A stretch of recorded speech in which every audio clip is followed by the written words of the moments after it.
Is here. Call the James City County Wetlands Board to order. The responsibility of this board is to carry out locally the Commonwealth policy to preserve the wetlands and to accommodate economic activity so as to prevent that despoliation. Can we have a roll call, please? Mr. Roadley? Here. Mr. Waltrip? Here. Mr. Gussman? Here. Mr. Hughes? Here. Mr. Lukens? Here. And Mr. Luken is here for Mr. Apperson. We have the minutes from the November 13th meeting. Any corrections, additions, deletions? So the minutes are as prepared. We have three public hearings. The first public hearing is WJPA 190010 5232 Ivy Lane. Mr. Wilson.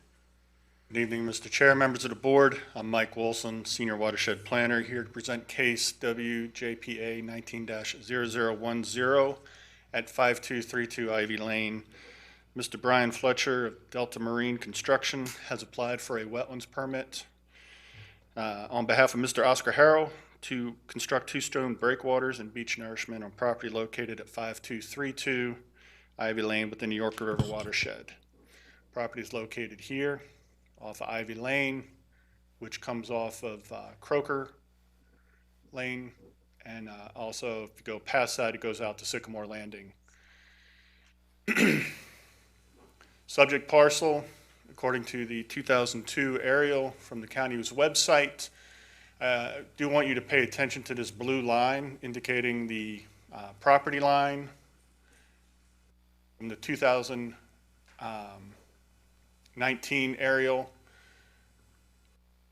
See how far that shoreline has recessed. This also is the topography of the site. There is a very steep bank in this location. This is marsh, and then part has eroded away over the time. Floodplain as it affects the property, they are located in the VE zone, which means there will be tidal impacts or impacts in flooding events from wave energy, and those are projected to be at an elevation of 10 feet.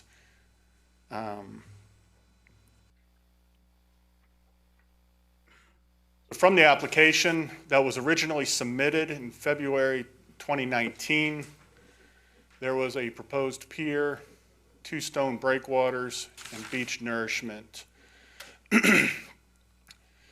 Staff, along with several other agencies, had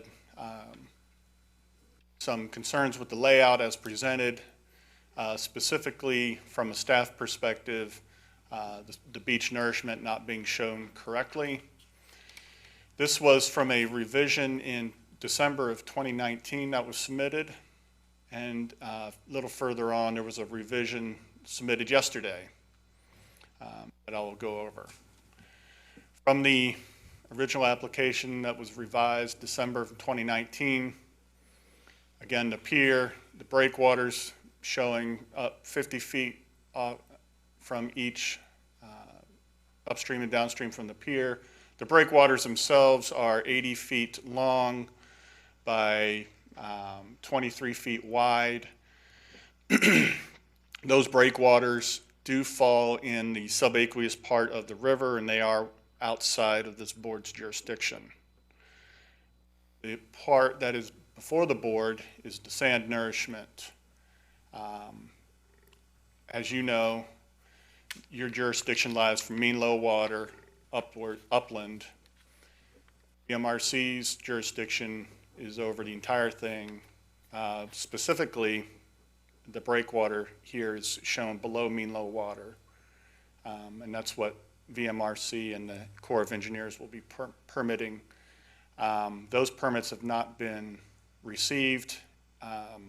This case has not been yet scheduled for the VMRC hearing. From the revision submitted yesterday, you can see the breakwaters have been pulled in 25 feet closer to the pier, so that now the gap between the breakwaters is 50 feet instead of 100. The sand beach nourishment shown in this location is more correct.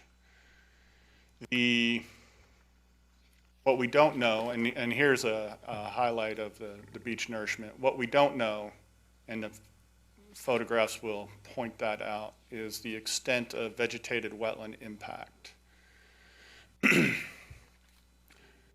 From site visit in August of 2019, these stakes in the field, PVC pipes out in the water, those were the locations of the breakwaters, of one of the breakwaters. I do want to point out this structure right here that is an existing duck blind that is there legally by Virginia Department of Game and Inland Fisheries. From that site visit in August, these PVC pipes again showing the location of one of the breakwaters. The area between the breakwater and the shoreline here would be have sand brought in. This stake here was placed out in the field by representatives from VMRC estimating the mean low water. You can see these, the breakwater location is clearly seaward of that stake. And then as you get close to shore, breakwater's out here, this part is filled in, and the nourishment is supposed to go up to mean high water, which is off this photograph a little bit. Another photograph of the site showing the other proposed breakwater, mean low water stake here, and then the beach nourishment coming all the way up to this stake here, which is the approximate mean high water. This is the area of vegetated wetlands that would be impacted. They are proposing to replant all of the beach nourishment area. And in the resolution that's presented, staff is unclear as to exactly how much that area is. So we left it a little,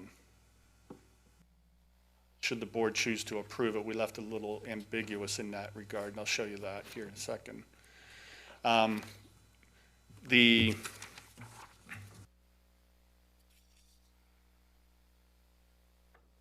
Commonwealth of Virginia, as you know, is committed to a no net loss of wetlands and functions, and in order for a project to be authorized to impact those wetlands and compensate for the wetland loss in some prescribed manner, the following three criteria must be met, and that is that all reasonable mitigative efforts, including alternative siting, which would eliminate or minimize the wetland loss or disturbance, be incorporated into the proposal, that the proposal must be clearly water dependent in nature, and that the proposal must demonstrate clearly its need to be in the wetlands and overwhelming public and private benefits.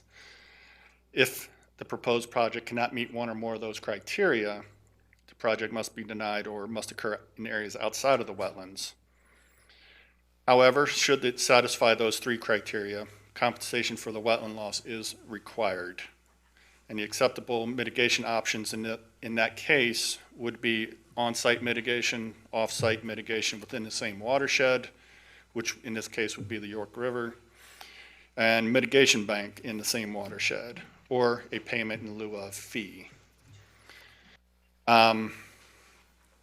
Staff's reviewed the application to the best of our abilities, and we do believe it meets those three criteria. Should the board find that the application meets those three criteria, the staff does suggest these conditions: that the applicant obtain all other necessary local, federal, state permits required for the project, that all the development activities located in the special flood hazard area that I showed in the one picture occur, comply with Article 6, Division 3 of the Floodplain Area Regulations of the county zoning ordinance, and receive all required approvals and permits prior to the commencement of those activities. That the beach nourishment area shall be planted with Spartina patens in approximately 5,000 square feet of area with 2-inch plugs on 18-inch spacing in a triangular pattern. Goose netting must be installed to prevent waterfowl predation. The number of plugs shall be approximately 2,600, which may be adjusted based on the final configuration of the beach nourishment. That a surety of $9,000 be paid to guarantee the plant's survival. That the surety will be released once a minimum of 90% survival rate is achieved at a 1-year post-planting. That the wetlands permit shall expire 1 year from tonight, January 15, 2021, if construction is not begun. And then if an extension of the permit is needed, a written request be submitted to our office no later than December 4, 2020, 6 weeks prior to that expiration date. Be happy to answer any questions the board may have regarding this application. Wilson, are all of the inconsistencies that you saw previously, I noted there were 9 revisions to the permit graphics. Were those inconsistencies resolved in this latest submission, in your opinion? I don't believe so. You have an accurate account of what you believe this impact to be to the resource that we have jurisdiction over? I have not had time to calculate based on the revision submitted yesterday. Thank you. Yes, sir. This question never occurred to me until tonight, but when we used to approve lots of revetments and bulkheads, we were very rigorous about never, pulling them back and making sure if you lost, if the shoreline had eroded, you had to put in, we gave you the eroded shoreline. We protected what existed, but we wouldn't let you put it 20 feet out in the river, even though historically that's may have been where the shoreline is. For the first time, we don't see many revetments and bulkheads anymore, but the question occurred to me, when you build a breakwater and you dump in a lot of sand, are you recapturing, is the point of mean low water changing? Could the breakwaters change mean low water and add to the uplands? That's an excellent question. I've been anticipating that for some time. But the answer is yes, in staff's opinion, and it would, the easiest way for me to explain that would be when you add a breakwater and you add sand nourishment and you're changing mean high tide line and mean low water, you're also changing the resource protection area on that property. Yeah. So you're pushing it further seaward in this particular case. So yes, you are recapturing some property.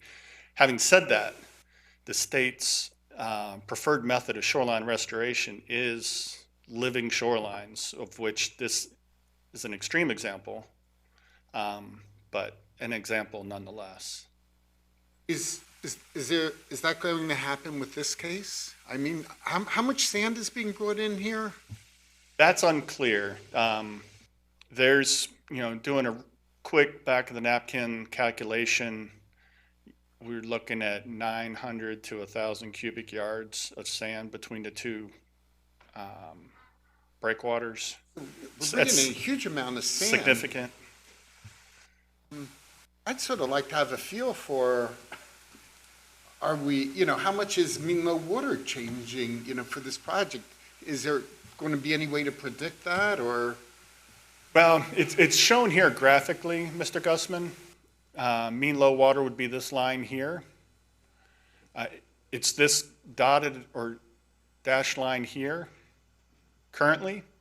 So they're pushing it out 50 feet, more or less, to the edge of the breakwater where it parallels the shoreline. And in this case, it comes in a scallop shape. So this area here, while unknown, won't be 50 feet. So yes, it's going to change on the near shore. Mr. Gussman, I just caution you that our jurisdiction ends at mean low water. Right.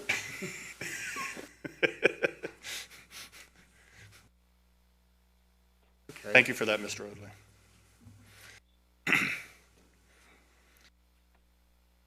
It's a little bit more theoretical, but if somebody built got a huge breakwater approved way out, they could move their shoreline really far out.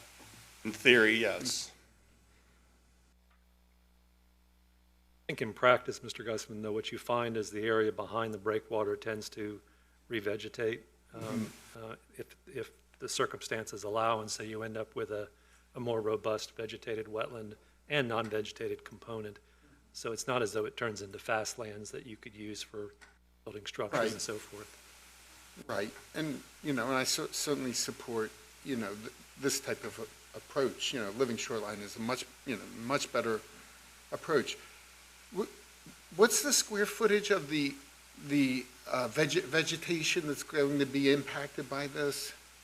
That's, according to the application, 0, but we know that's not accurate. And without having,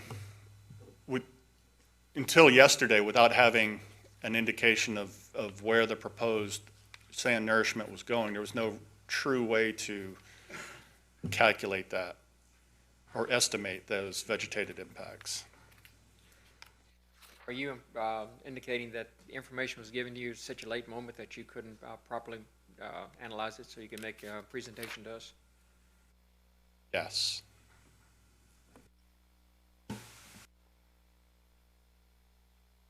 And hold on, Mr. Waltrip, please. Last month, we had advertised for this case, and a couple days before the hearing, they had submitted a revision. Just want to get that on the record again. Feel that the county needs more. Yes, sir.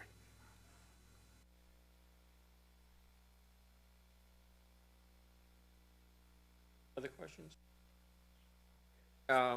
Listen, now, anybody would care to speak to this matter? You're welcome. Oh, well, I guess we do need it open. Actually, the public hearing is open from last month. That's right. That is correct, Mr. Rodler. We opened the public hearing because we had advertised for it. It was kept open. This is just a new briefing on what has occurred since then. So, yeah, the public hearing is still open. David? Anybody care to speak to this? We'd like to hear you. Come up and identify yourself. Thank you for the opportunity to speak. My name is Dr. Jack Mrazek, and I live at 5217 Ivy Lane, which is the property that's just north of Mr. Harold's. Is this a filibuster? No, I'm kidding. I'm opposed to the proposed dock, boathouse, and associated breakwaters, as outlined in MRC 19-0182. And as I've indicated, this construction is adjacent to my property. Interestingly, having heard this, it does raise a question for me personally as to how it's going to affect my beach, which is adjacent to the breakwater on one side. In any case, I firmly believe that if the Harold family had plans to build a house in this location, the proposed project is appropriate. It's his property. He can do with it pretty much what he wants. That said, they have no such plans. They do not live there and really have not demonstrated over the past 20 years. My house was built in 1999. We've been there ever since. And there's been no indication for me that there's any concern on the part of the Harold family for what happens locally. I mean, I personally have had to remove felled trees, clean up debris at the entrance to Lot 4, which is the Harold property, for the past 20 years. As I've indicated, they don't live there and they really do not seem to care. If this project goes through, there would be access from the river to the adjacent properties, to me and to my neighbor on the other side. I'm concerned about that from a security standpoint. I have a house that has according to your plot, about 650 to 700 feet of river frontage. I have cameras posted on all four corners of my property. We live at the end of the road, at the end of the road, at the end of the road. There's nobody nearby. And from a security standpoint, having a dock that's built right next to my property with no one living there, with no one monitoring it, concerns me from the standpoint of access to my property from that dock. Side issue, 1 year ago, the riparian rights to this property were leased to one Charlie Hipple, who apparently was a former employee of Mr. Harold. He built a floating duck blind and proceeded to solicit duck hunters this past year. He ferried dozens of duck hunters from Croker Landing to the floating duck blind for a fee. Essentially, he was running a commercial enterprise. To my knowledge, there was no business license, no captain's license for him to ferry people around, and no heads up to the neighbors. You can imagine waking up at 6 o'clock in the morning at sunup, 527 feet away from your shoreline, shotguns started going off by the dozens. So here's the issue, is the proposed construction, is this the next phase in a commercial enterprise?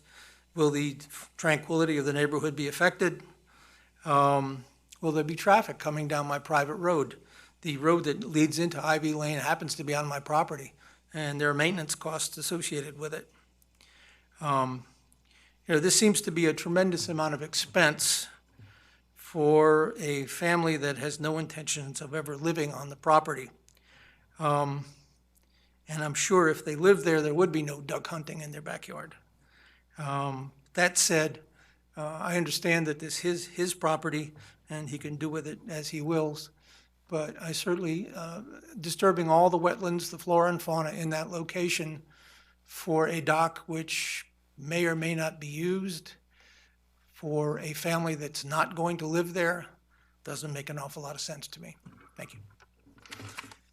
Hold on, you just might have questions. Do we have any questions? Okay, thank you, sir. Thank you.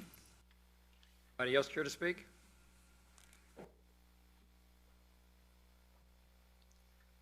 Elsie Woodward, and I live on the other side of the property.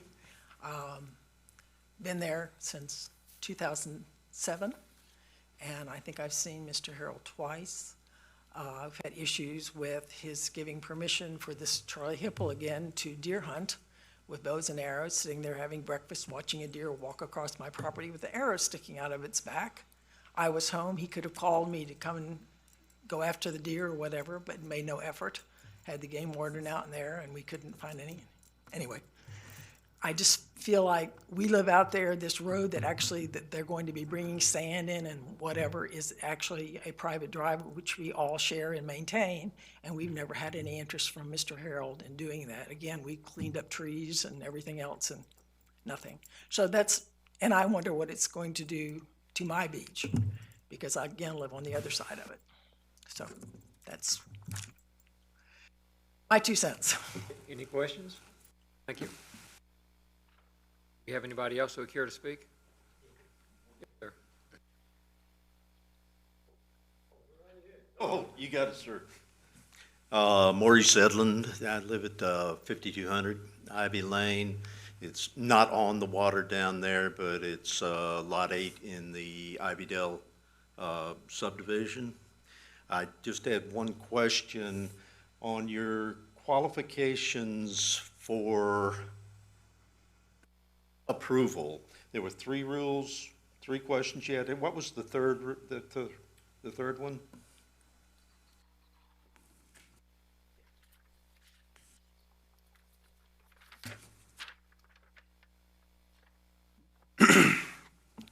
The proposal must demonstrate clearly its need to be in the wetlands and its overwhelming public and private benefits.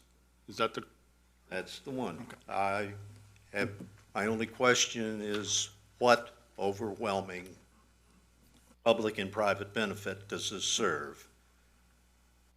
In that the people that own the lot, they're not going to use it as a housing lot, or by all indications, and everything that we have heard, Jack in particularly conversation with the owner.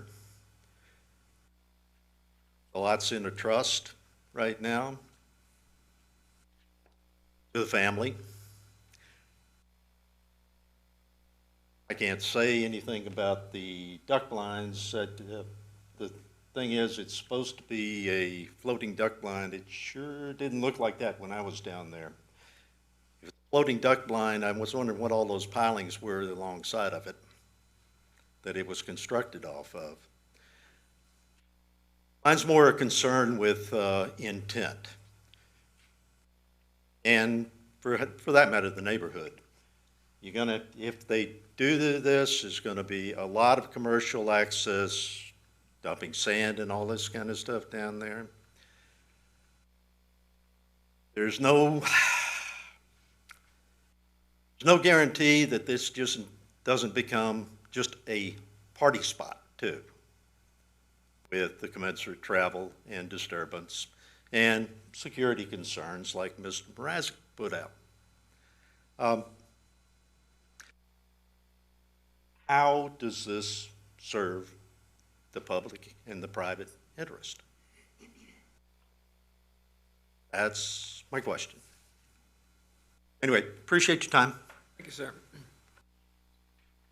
Sir?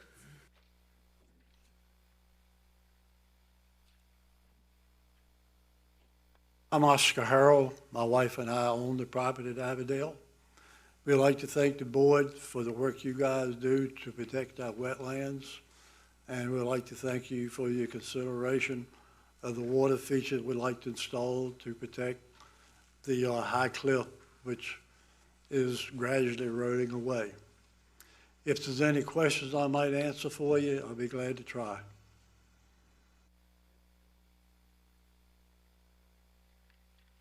Mr. Harrell, it may be obvious, given the slide presentation by Mr. Wilson, he initially showed a slide that showed a retreat of the shoreline. Can you estimate approximately how far that shoreline has eroded in the years, over the years? We bought the property somewhere around 1995. I would say it's going back 15, 20 feet. But the real concern is a cliff, probably 40 feet high. One big storm, high waves, it's going to start eroding the cliff, and that's my real concern. Thank you. Harold, you heard the comments about the amount of sand that would be brought in there. How's the sand going to get there? Water, Will all of this be brought in by all barge? be brought by barge. The whole project would be done from the water. And once the pier is put there, how are you going to get to the pier? Set of steps. There'll be no vehicular traffic. You have to go down the steps. Yes. Heard the comments about not knowing until yesterday, not having the revisions until yesterday, and the county not having adequate time to review the revisions. I was not aware of that. When were the revisions submitted? The contractor submitted the revisions. I thought he was going to be here tonight. Your contractor is not present tonight? I will let him speak to it. Understand our concern about the county not being able to totally evaluate the application. I understand. One option might be that you want to ask for it to be deferred until next month for the county to make a review so they can make a informed recommendation. I recommend it be deferred to next month until everything is squared away. Sir, comment? Mr. Chairman, you might just ask if there's anybody else that would like to speak, since the public hearing is open, if Mr. Yes. Harrell is done. Do you have anybody else who would care to speak on this? Thank you. Thank you, sir. I'd like to hear from the contractor why was there a reason why you didn't get the revisions in until today?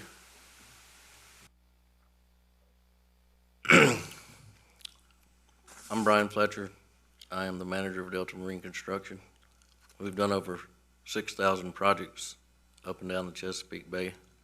We started our in-house permitting process approximately 3 years ago. This is the first breakwater we've done. We're wonderful at what we do in construction. We're no good at drawing breakwaters, and I have learned that through this process, and I have tried to fix it, and we're going to fix it, and we're going to get them what they want, and we're going to get y'all what they want, what y'all want. And that's as honest as I can be. Mr. Fletcher, there's been a dramatic improvement in the drawings to date. I started drawing them just recently. So if you could just pay attention to the details that the numbers match, and then when you're calculating quantities, just be double sure that, because that's what we're authorizing in the terms of area of impact and so forth. It doesn't do us any good to issue a permit that grossly underestimates. And it's my fault. It's an in-house issue that we're working on. The next one will be done by engineer. Good. It's the first one we've done, but I can clear up the rest of the questions next month if we'll have everything back in, so no need to answer any questions right now unless you have any for me. I'll be glad to answer. Questions? Let's see what the plans are. Perfect. For all the plans, I understand that you have to make applications to state agencies in addition to us. Yes, sir. Okay, thank you, sir. Thank you. Mr. Chairman, I think it's worth pointing out, there were several concerns raised this evening on a variety of matters on this application, and the board's jurisdiction is the law states very clearly what our jurisdiction is, and it extends from low water landward to 1.5 times the mean tide range in a vegetated wetland scenario, or simply to mean high water in a non-vegetated scenario. And while I can fully appreciate the concerns for the duck hunting that occurred adjacent to the property, we have no authority over that. Moreover, if we were to base our decision on those concerns and those concerns alone, the applicant would have every right to appeal that decision to VMRC, and VMRC might have no choice but to overturn our denial on that basis. So they have to be based on the need for shoreline protection, in this case the erosion of the property, and then the manner in which that protection is being offered. And as it was stated by staff, living shorelines tend to be a preferred method by the state for helping to maintain an equilibrium along the shoreline while not hardening the shoreline as historically was done with bulkheads or riprap revetment. So these tend to be looked on favorably by the state. In this case, we need to work through the details of the application and what we're actually authorizing before we can proceed forward. Another consideration is most of the complaints or concerns are not under our jurisdiction. They are further out in the water than we have any control over. And so there are other agencies that would have to address those. It wouldn't be us. I certainly, as far as the duck line, if it's a commercial activity, then that should be addressed with appropriate state agencies. And if it's a commercial activity, it should be addressed to the county, to code compliance or whoever is in charge of that. But we can't do anything about that either. The only thing we can consider is the wetlands and how to protect the wetlands. That being said, do we have, what's the procedure for deferral? Do we just accept the deferral? Do we make a motion to defer? If you make a motion and do a voice vote, all in favor? I'll make a motion to defer. Can I make a comment before we vote? Yes. I'm really concerned about, we had an incomplete application. Information was submitted today. This has been going on for quite a while. The issue comes up, how many bites of the apple does an applicant get? And in a case like this, I hope all the information is in, because I'll consider voting for a deferral tonight, but it's not something, we can't keep deferring something. At a certain point, it has to be complete with all the information, all the calculations correct, or I think we have to deny it. So I'm just pointing out, I may go along tonight, but I would not vote for any more deferrals on a case like this. I'd be inclined to agree. Is there any other discussion? Made a motion to defer. All agree? Aye. Aye. Okay, so we're going to defer. As the citizens, we'd appreciate you coming back next month. It's a matter of record, but your comments are already on the record. But if you'd like to come back next month, we'd appreciate it. In the same Chairman, time, just for clarity, the public hearing is still open yes. until the next meeting. Okay. We'd still welcome you to come back next month, should you so desire. Okay, this is deferred till next month. Next case. Yes, sir. Just for information, I will let the board know that Mr. Hippel, after this year, will not be hunting the blind. The blind will be removed. There's no hunting on my property anymore. So Thank you, sir. that's concerning y'all. That is over with and through. Thank you.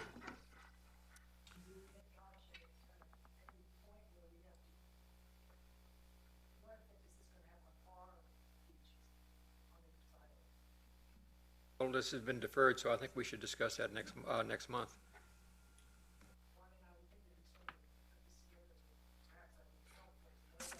Well, it would for us too, but we don't have the total plans as to how much sand he's going to bring in and how they anticipate spreading it out. So,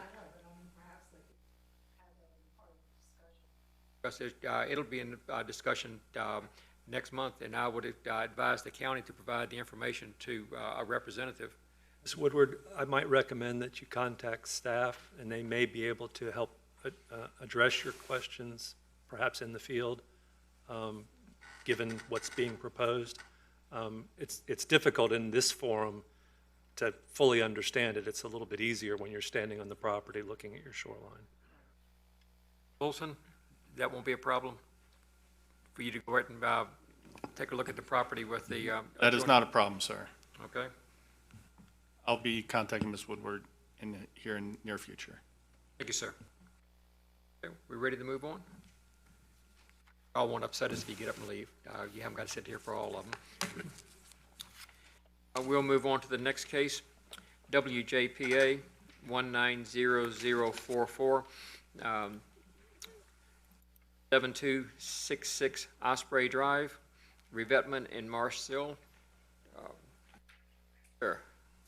Good afternoon, Mr. Chair, members of the board. Trevor Long, James City County Watershed Planner, here to present WJPA 19-0044 at 7266 Osprey Drive. Ms. Carla Havens of Mid-Atlantic Resource Consulting has applied for a wetlands permit on behalf of Mr. Ronald and Ms. Joyce Lindsay to construct a 128 linear foot stone revetment and 47 linear foot marsh toe sill on property located at 7266 Osprey Drive within the Yarmouth Creek watershed. Again, the property is within the Chickahominy Haven subdivision, Forge Road extending through here, and the Yarmouth Creek watershed. The property in question is highlighted here in blue. With an aerial photograph indicated above, the shoreline at the edge of the property is in question. This is a man-made canal leading off of the Chickahominy River in towards another series of canals that extend through Chickahominy Haven. And the topography of the site is fairly flat and drops off minorly towards the canal system. The edge of the bank is experiencing some early signs of erosion and some sloughing, but for the most part fairly flat in that general area. The current site conditions of this property include a gradual bank, as stated before, and some slight little bit of sloughing in this area indicated on the site plan above and just beyond the yellow portion.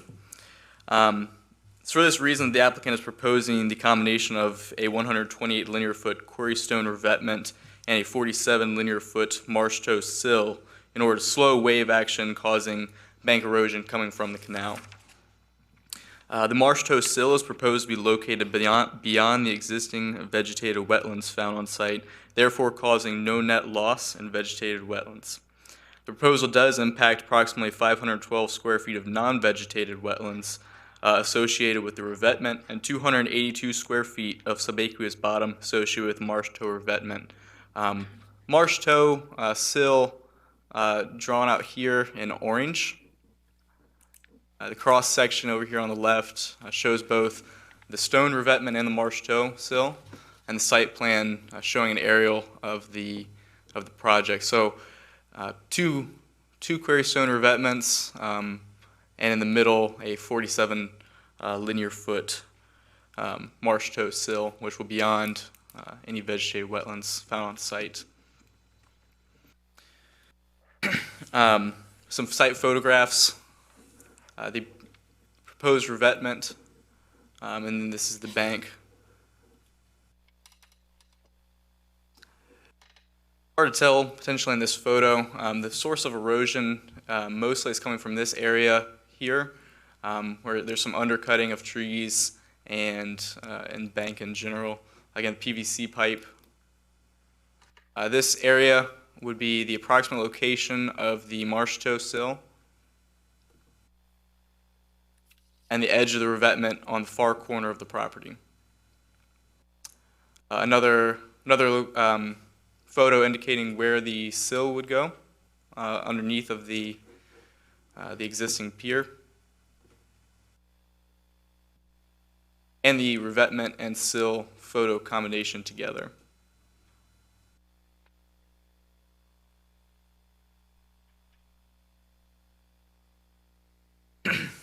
The Commonwealth of Virginia is committed to achieve a no net loss of existing wetlands acreage in function and the regulatory programs, in order for a proposed project to be authorized to impact wetlands and compensate for the wetland loss in some prescribed manner, the following three criteria must be met. All reasonable and mitigative efforts, including alternative siting, which would eliminate or minimize wetland loss or disturbance, must be incorporated in the proposal. The proposal must clearly be water dependent in nature, and the proposal must demonstrate clearly its need to be in the wetlands and its overwhelming public and private benefits. If the proposal cannot meet one or more of the above criteria, the project must be denied or must occur in areas outside of the wetlands. Should it satisfy all three criteria, however, compensation for the wetland loss is required. The sequence of acceptable mitigation options should be as followed: on-site, off-site within the same watershed, mitigation banks in the same watershed, or a payment in lieu of fee. If compensation is required, it should be a condition of the permit. Staff's view of this application that meets all three criteria presented above. Should the board also find the permit request meets all three of the criteria above, staff suggests the following conditions be incorporated into the permit approval.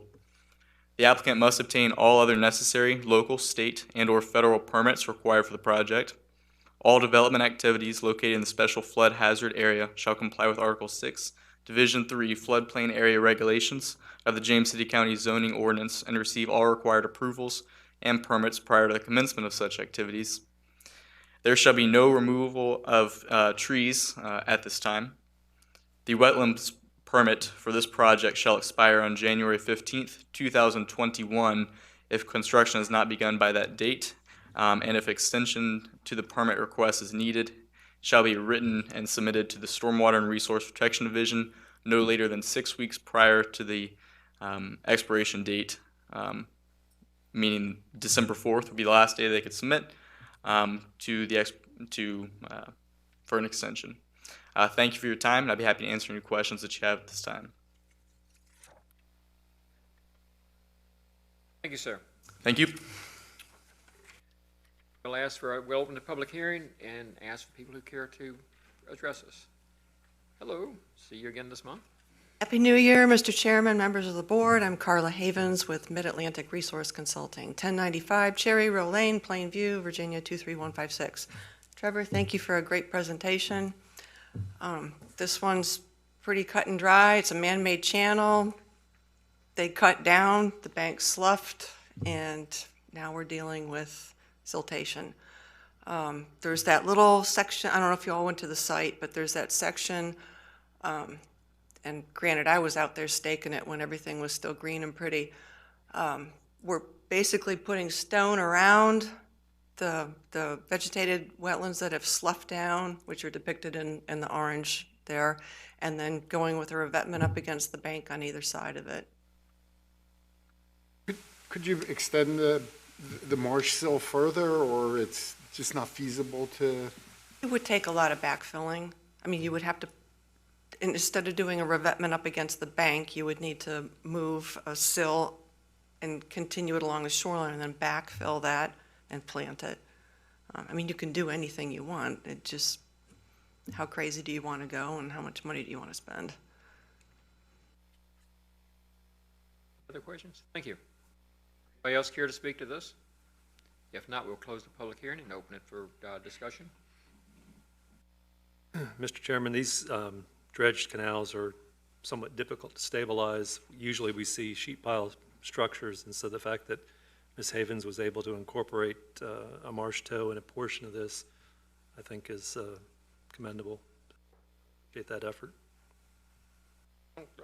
I'd have to be inclined to agree. And this is a no-wake zone, so the shouldn't have too much trouble with the boat traffic, and you won't have any trouble with it riding out after 25 years.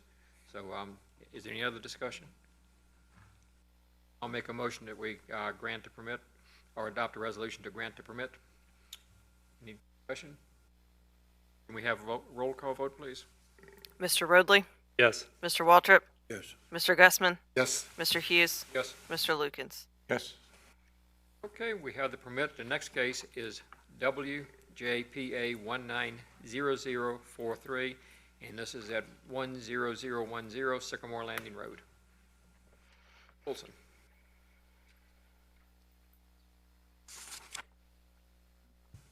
Good evening, Mr. Chair, members of the board. Again, Mike Wilson here, Senior Watershed Planner, to present case WJPA-19-0043, 10,010 Sycamore Landing Road, Derek and Andrea Amason.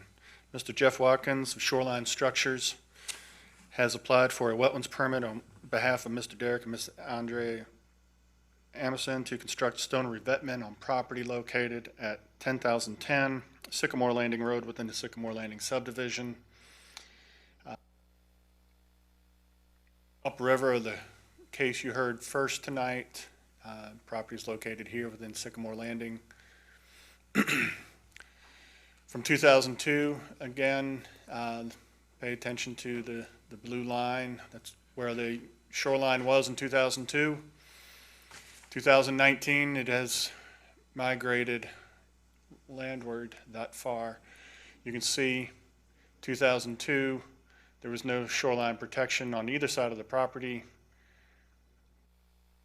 2019 aerial photograph, the neighbor has done a revetment and graded the bank back, similar to what the Amasons are proposing here. The topography of the site, you can see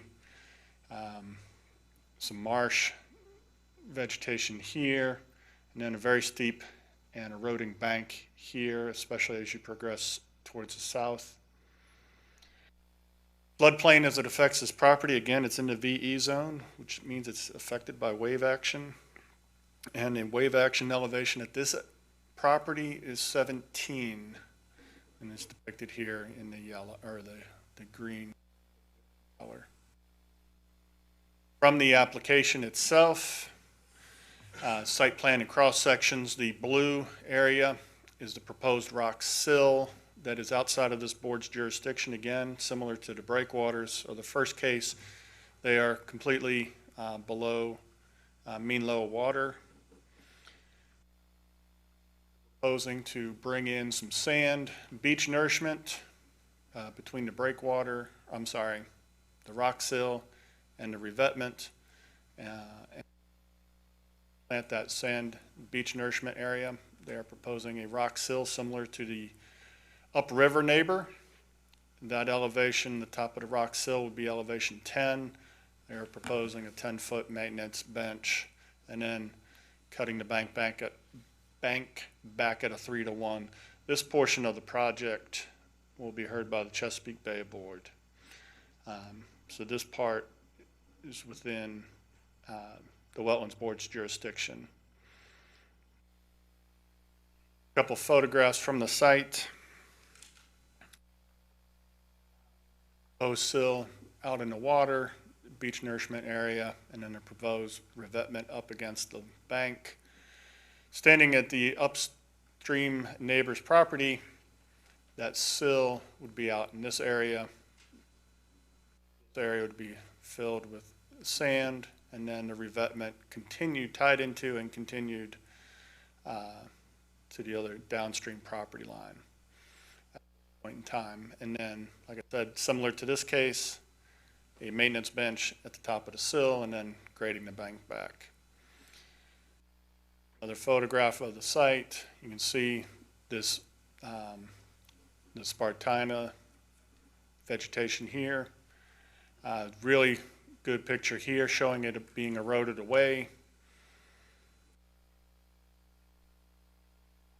Another good picture showing the erosion of the marsh that has occurred. This would be the landward limit of the proposed sill. Intervening area backfilled with sand again, and then a revetment up against the bank. The revetment is will extend approximately 10 feet channelward of mean high water, and it equates to a total of approximately 1,400 square feet of non-vegetated wetland impacts. Beach nourishment is proposed to take place between the offshore sill and the revetment and planted with Spartina patens. Planted area is approximately 2,000 square feet. Be planted with 2-inch plugs on 18-inch space triangular pattern. The planted area should also have goose netting placed over it to prevent waterfowl predation. Again, the Commonwealth of Virginia is committed to achieve no net loss in vegetated or existing wetland acreage and function in its regulatory programs. In order for this proposed project to authorize to impact wetlands, it must compensate for any wetland loss, and the following 3 criteria must be met. Again, all reasonable mitigative efforts, including alternative siting, which would eliminate or minimize the wetland loss or disturbance, be incorporated into the proposal. The proposal must clearly be water dependent in nature, and that the proposal must demonstrate clearly its need to be in the wetlands and its overwhelming public and private benefits. If that project cannot meet one or more of the above criteria, it must be denied or must occur in areas outside of the wetlands. Should it satisfy all 3 criteria, compensation for the wetland loss is required in the following manner: on-site mitigation, off-site mitigation in the same watershed, mitigation bank in the same watershed, or a payment in lieu of fee. Staff's view of this application is that it does meet all 3 of the criteria presented, and should the board find that it meets those conditions, the staff does recommend the following conditions be incorporated into the permit: that the applicant obtain any other necessary local, state, federal permits required for the project, that the development activities located in special flood hazard areas shall comply with Article 6, Division 3 of the Floodplain Area Regulations of James City County Zoning Ordinance, and receive all required approval and permits prior to commencement of such activities. That the beach nourishment area be planted with Spartina patens, approximately 2,000 square feet in area, 2-inch plugs on 18-inch spacing in a triangular pattern. Goose netting is to be installed to prevent waterfowl predation. The number of plugs is approximately 1,100 and may be adjusted based upon final beach nourishment area. That a surety of $4,000 be paid to guarantee the plantings. That the surety bill will be released once a 90% minimum survival rate is achieved at a 1-year post-planting. That the wetland permit shall expire 1 year from tonight, January 15, 2021, if construction has not begun. And that if an extension of the permit is necessary, written request submitted to our office no later than 6 weeks prior, which would be December 4, 2020. I'd be happy to answer any questions the board may have on this application. Questions? Thank you, sir. We'll now open the public hearing. If anybody would like to speak, we'd like to hear you. Yes, sir, if you could identify yourself. Mr. Chairman, Jeff Watkins, the agent and the contractor, 5481 Old Shipyard Lane, Gloucester, Virginia, 23061. Mr. Wilson certainly covered it quite well, and I'm happy to answer any questions, but as a side note, this property did receive a wetlands permit from James City County back in 2008, the previous owner. That's who cleared the lot and was preparing to build before they had some issues and couldn't see the project through. Amazons have bought it knowing very well that it had a major problem. So they're not naive about it. So it's going to be pretty expensive to do what they want to do, but thing is caving in drastically. Since I've been looking at it for about 14 months, pretty much the rest of that marsh, spartina, alternate floor has died. More trees have slid down the bank, and I've seen 4 or 5 feet of road away. And with that evolutionary picture you saw, I think that's at least 19 or 20 feet. That's 2002 or so. I'm happy to answer any questions. Mr. Watkins, I noticed you're putting patins. Is it because of the elevation of that sand on the top side of that sill? It should say alternate floor and patents at appropriate elevations, so either I missed it or was just didn't come across. You're going to plant both? Yes, because we're not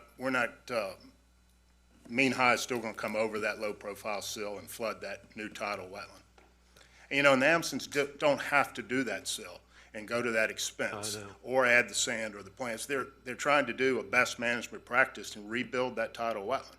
And with the size of this project, I was kind of surprised they were willing to do it. And actually, the good doctor next door, you're going to be receiving an application from him in the near future to fix some issues with his revetment and put a sill out there as well, because what you see left right there in that photograph, I'm not sure how old this photograph is, but his marsh fringe is almost gone, and he wants to rebuild it because he knows it protects the toe of the revetment. But they're not asking for Virginia Beach out there. They're just trying to put back a natural resource that's been lost.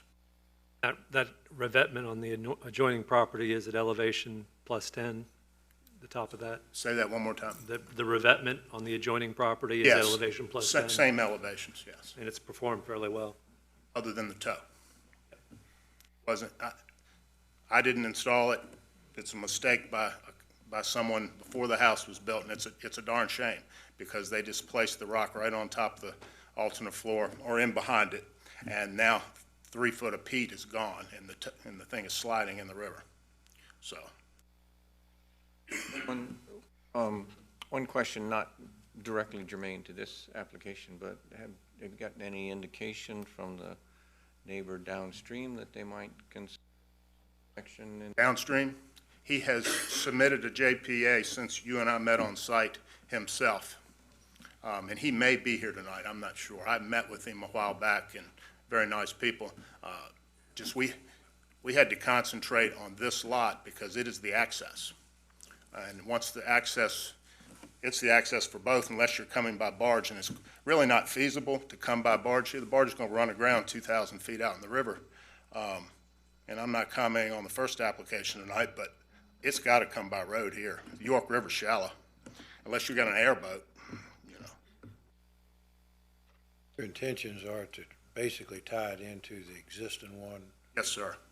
And you may be, in a month or so, you may be granting, or you're certainly going to review one on the downstream side of a similar revetment.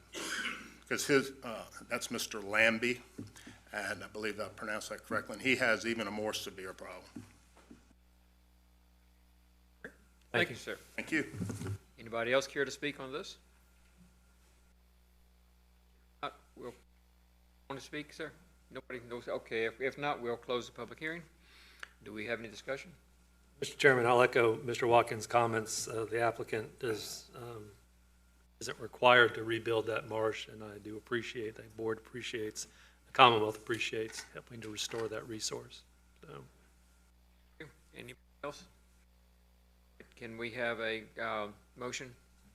I make a motion to adopt the resolution to grant the permit for Wetlands Board case WJPA 19-0043 at 10010 Sycamore Landing Road. Roll call vote, please. Mr. Rodley? Yes. Mr. Waltrip? Yes. Mr. Gussman? Yes. Mr. Hughes? Yes. Mr. Lukens? Yes. Okay, that takes care of that one. Do we have any board considerations? Matters of special privilege? Have a motion to adjourn? Move. We are adjourned.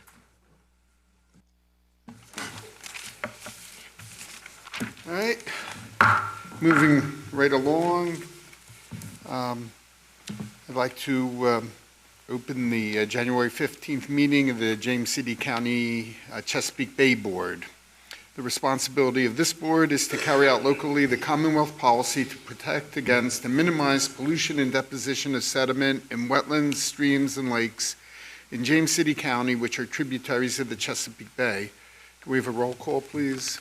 Mr. Roadley? Here. Mr. Waltrip? Here. Mr. Gussman? Here. Mr. Hughes? Here. Mr. Lukens? Here. Mr. Lukens is here for Mr. Apperson. Our first order of business are the minutes from our December meeting. Are there any additions, corrections, deletions to the minutes? The minutes stand approved. Our next order of business are public hearings, and we're going to continue with CBPA 19-0160, the Sycamore Landing Road property. Good evening, Mr. Chair. Mike Wilson here to present the companion case to the wetlands project that was just approved, CBPA 19-0160 at 10,010 Sycamore Landing Road. And this application is to regrade a steep bank that's failing along the York River. Again, the property located in Sycamore Landing Road. The 2002 shoreline, the 2019 shoreline showing the retreat of that. And what that has done is left a very steep and unstable bank here that the applicant is wanting to regrade to a more stable configuration. The floodplain as it affects this property, again, it's in the VE zone. There's a wave action, which elevation 17. And the RPA as it affects this property based on current wetland locations. From the application, the 100-foot RPA would start here. You know, once the revetment's in place, it would start here at the edge of the sand and then come up 100 feet landward like this.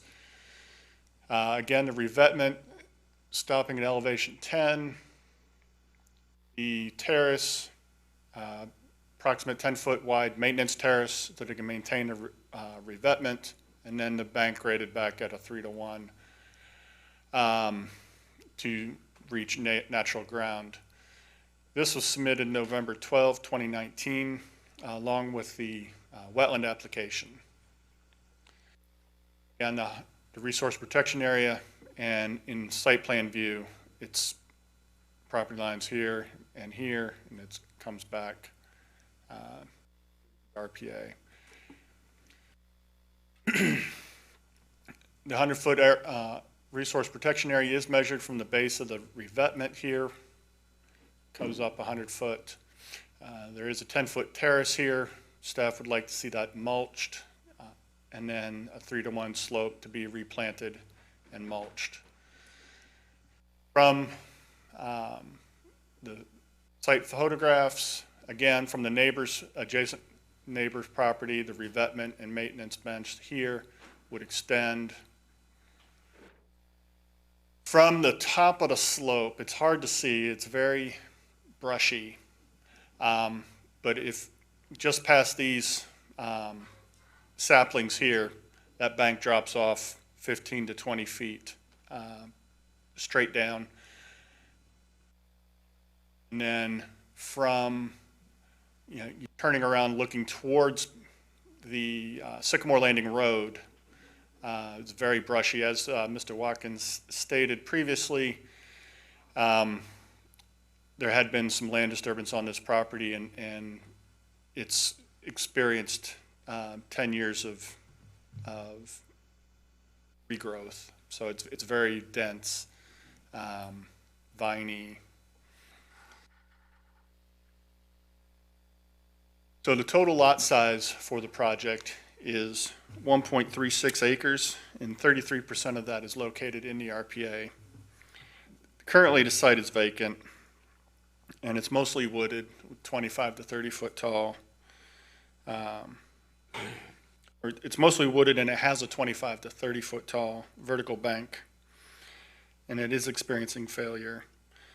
So again, along with the revetment and the shoreline work, they are proposing to regrade that bank back to a stable 3-to-1 configuration. Staff's evaluated the application and the exception request for the regrading of the bank, and it does meet the ordinance requirements as outlined in sections 2311 and 2314, and should be heard before the board because the grading of the bank is more than necessary, in staff's opinion, for the shoreline work, although it does put this bank in a stable configuration. So, having said that, the board may grant exceptions to sections 23(7) if the application meets the following 5 criteria. That the application exception request is the minimum necessary to afford relief. That granting the exception does not confer upon the applicant any special privilege denied by Chapter 23 of the James City County Code to other property owners similarly situated in the vicinity. That the exception request be in harmony with the purpose and intent of Chapter 23 of the James City Code and is not of substantial detriment to water quality. That the exception request is not based on conditions or circumstances that are self-created or self-imposed, nor does the request arise from conditions or circumstances either permitted or non-conforming that are related to adjacent parcels, and that reasonable and appropriate conditions are imposed which will prevent the exception request from causing a degradation of water quality. Staff's view of this application is that it does meet all 5 of the conditions as presented, and should the board also find that the exception request meets those 5 conditions, staff suggests the following conditions be incorporated into that proposal. That the applicant obtain any other necessary federal, state, local permits as necessary. This does include a James City County land disturbing permit, any required surety for that land disturbing permit, and an improved erosion sediment control plan. That the disturbed RPA be restored with Panicum virgatum, Shenandoah, which in 1-quart pots planted on 4-foot centers in a triangular pattern, hardwood mulch to a depth of 4 inches. I might add to that, or an acceptable alternative to get the bank revegetated. That a surety of $10,000 be paid and in place prior to the commencement of work in a form acceptable to the county attorney's office to guarantee the mitigation plantings. That the exception request approval become null and void if construction is not begun 1 year from tonight's date, which is January 15, 2021, and that any written request for an extension be submitted to our office no later than 6 weeks prior to that expiration date, which is December 4, 2020. I'd be happy to answer any questions the board may have regarding this application. Just Yes, information, was Panicum virgatum also the vegetation used by the neighbor on the upstream side?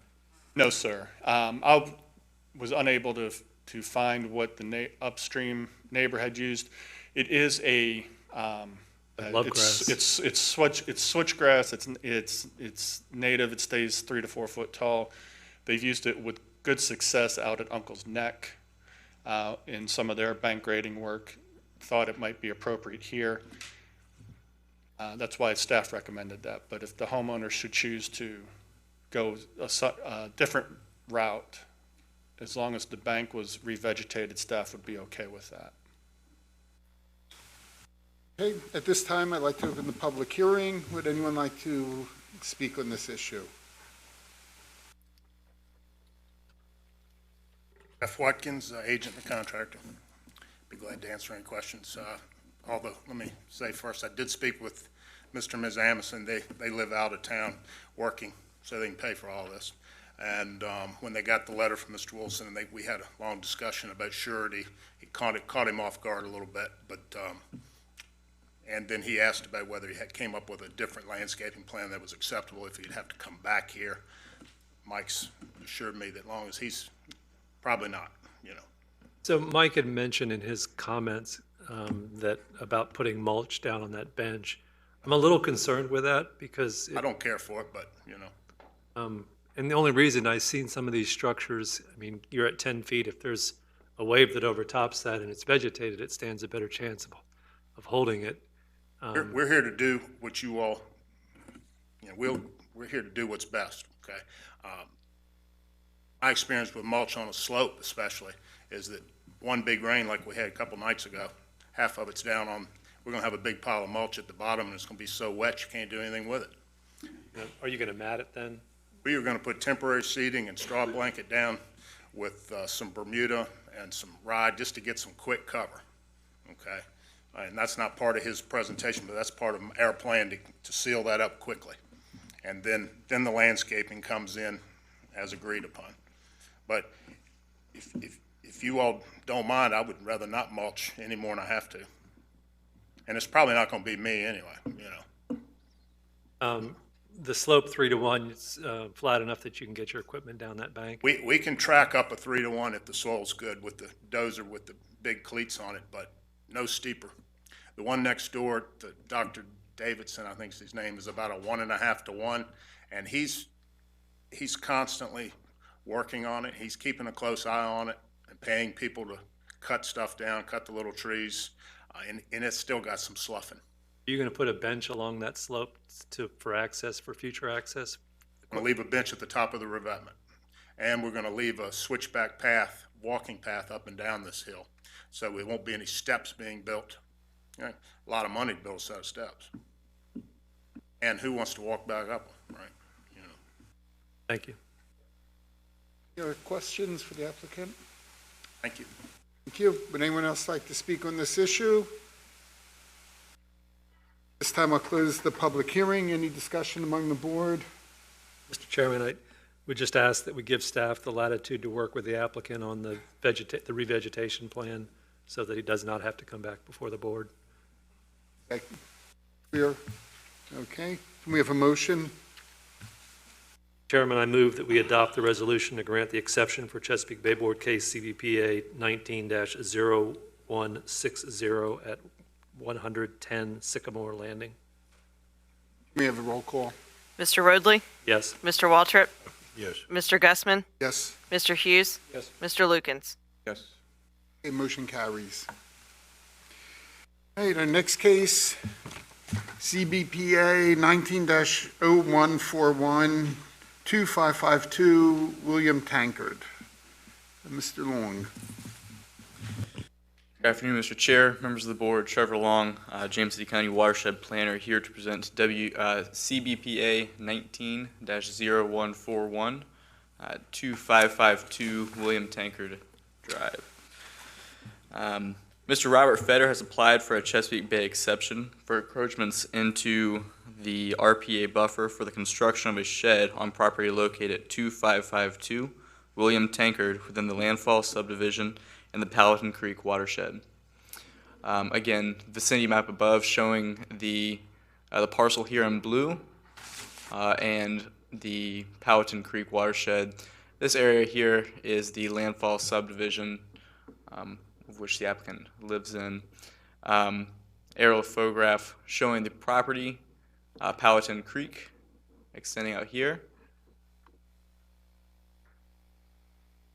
The topography of the site, steep banks coming from the northern edge of the property and sloping back towards the resource at the end of the property, and floodplain as it affects this property as well, extending up this draw and down this side of the property.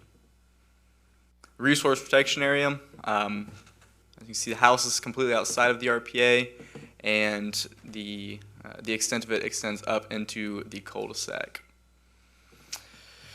In addition to resource protection area, there is conservation easement overlaid on any area that was originally platted with resource protection area. So in addition to RPA, there is a conservation easement in that area. One other note, this parcel was platted in 2007 after the adoption of the Chesapeake Bay Ordinance in 1990. So the total lot size is 0.97 acres, which 79% is located within the RPA. Again, the only portion outside of the RPA is where the house is currently located, and RPA extending up into the cul-de-sac. So the total impacts associated with construction of the shed equate to approximately 100 square feet of impervious surface within the RPA. Area in question is also a conservation easement, as spoken of before, and floodplain does affect near areas. According to the proffer of the subdivision, there are to be no structures in the floodplain, just as a side note, and required mitigation for this amount of impervious impact equates to the plantings of 3 shrubs. So again, the RPA is platted, showing here in red and extending upwards, and the proposed shed here in yellow. And up a zoomed in picture and mitigation plan showing the 3 shrubs that are proposed and the 1 maple tree. Therefore, mitigation does exceed county requirements. Some some site photographs. It's a little hard to see, however, there's some yellow ribbons attached to PVC located in these pictures. They outline the corners of the shed. And some more of the areas in question.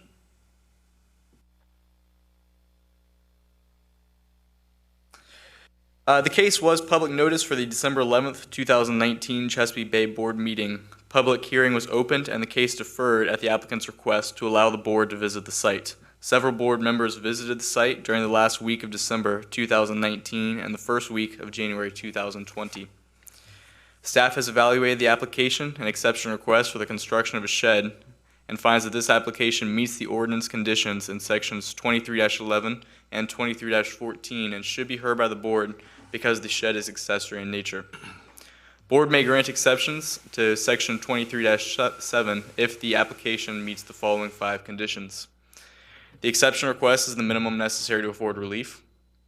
Granting the exception will not confer upon the applicant any special privileges denied by Chapter 23, Chesapeake Bay Preservation of the James City County Code, to other property owners similarly situated in the vicinity.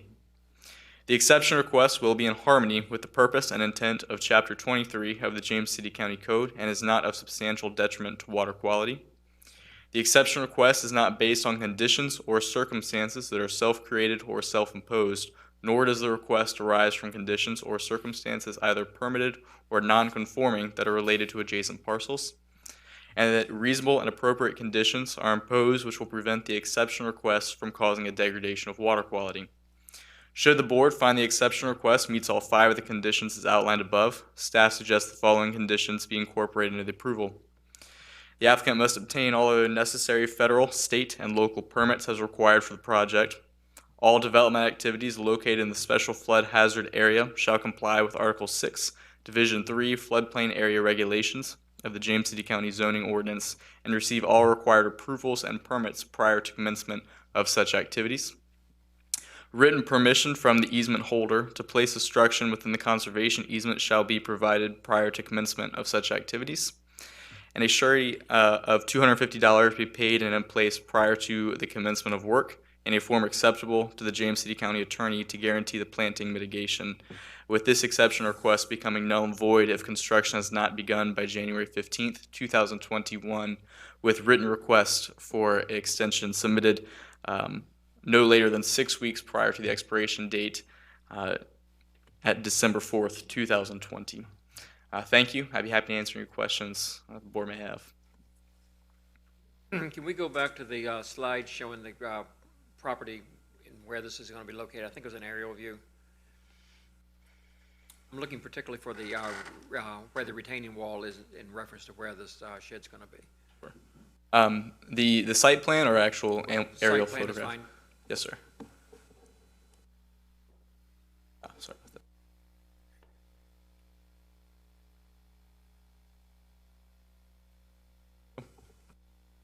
So, the retaining wall is approximately here, and the shed here in yellow.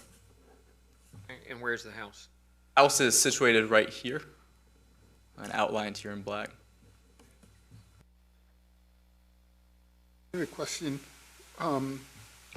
What is the conservation, what's the outline of the conservation easement? Is it the same as the RPA, or is it different? It is, I'm going the wrong direction. Mr. Gussman, it overlies the resource protection area. It does, yes, it overlies, and if you're looking at this photo, it is the green area here. Okay. Where you commented about the area that's flooded, prone to flooding, where is that in relation to where this shed's going to be? The floodplain is drawn here, and the approximate location of the shed is somewhere in this vicinity. And potentially within the floodplain, however, they could do a survey to find out if it's not. I had, during the site visit, I had just some mild concern anyway about access to the shed and what kind of equipment might be used. For instance, a riding lawnmower or something like that. My view would potentially provide a well-worn path across the RPA there. And gotten any further information on what kind of equipment might be? No, sir, I have not, and therefore I will defer that to the applicant.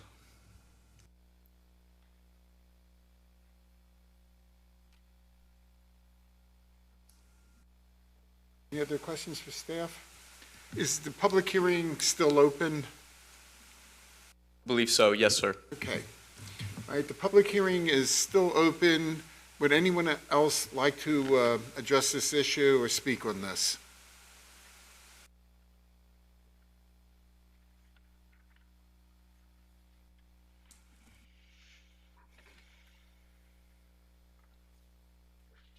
Members, I'm Henry Singleton.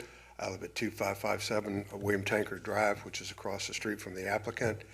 I think several of you have been out to the site and looked at that, and I think that if you've done that, you have seen that there are other options to this shed that do not involve putting something in the RPA and creating possibly a well-worn path. I don't know that that's the case, but it has potential for that.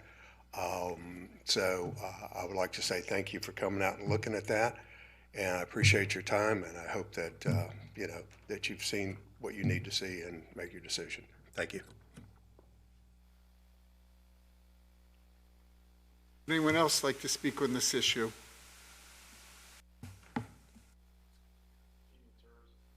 Rob Fetter, the applicant at 2552 William Tankard Drive.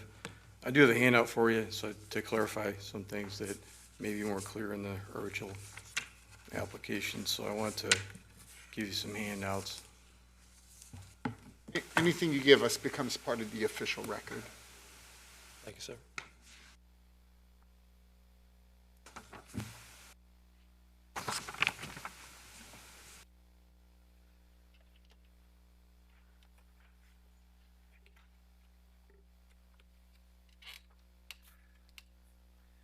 When I put this together, I didn't really spend a lot of time articulating what it was for. I just figured garden shed. I didn't know it was going to be a big deal. I got to tell you, in our neighborhood, big shed's like a dirty word. If you put a shed in, it's going to bring the whole neighborhood down. So that's what this is about. But I did want to clarify, and I don't agree with that. I violently agree with that. I think it can be done if they're done well. They can be they can work fine into our community. I did want to clarify, I got thinking about what I was going to use the shed for. So to your point on ground, cutting grass and stuff. My garage is full of stuff. I'm an outdoorsman. I like to get out in the water. I got a kayak. I got life preservers, fishing gear, and all that. And I want to be able to put in my yard backs up against a pout, and about 50% of the time I can get out in a kayak, and I like to do that. There's other places I can put in, but there's nothing better in your own backyard. And getting older, I like to be out there on the water and spend less time humping stuff around and more time on the water. So part of this is allowing me to enjoy the waterfront property I just purchased. The other part of it is woodlot management. I got approval to have a sight lines, JCC permit approval for sight lines, and it takes a little bit of effort to do that. I got wheelbarrow and a chipper, small chipper, saws and pole saws and a ladder, things like that. And I enjoy it. I get out there and it grows in every year. Takes a little bit of effort, but I enjoy doing it. I enjoy doing a lot more when I'm not humping the stuff from my garage to the woods. So the reason for it is not necessarily to put everything in my garage in a shed out back. That's not really the purpose. It's to take care of things that I like to do that involve that waterfront and that area. I'm not going to be putting stuff that maintains my house. Not going to be putting paint back there. All the things I do to maintain my house, that's not going out there. I don't intend to put a lawnmower out there. When I do my lawn, I like to push it out of the drive on the garage and cut my grass like everybody else. I'm not going to be pushing it through the woods.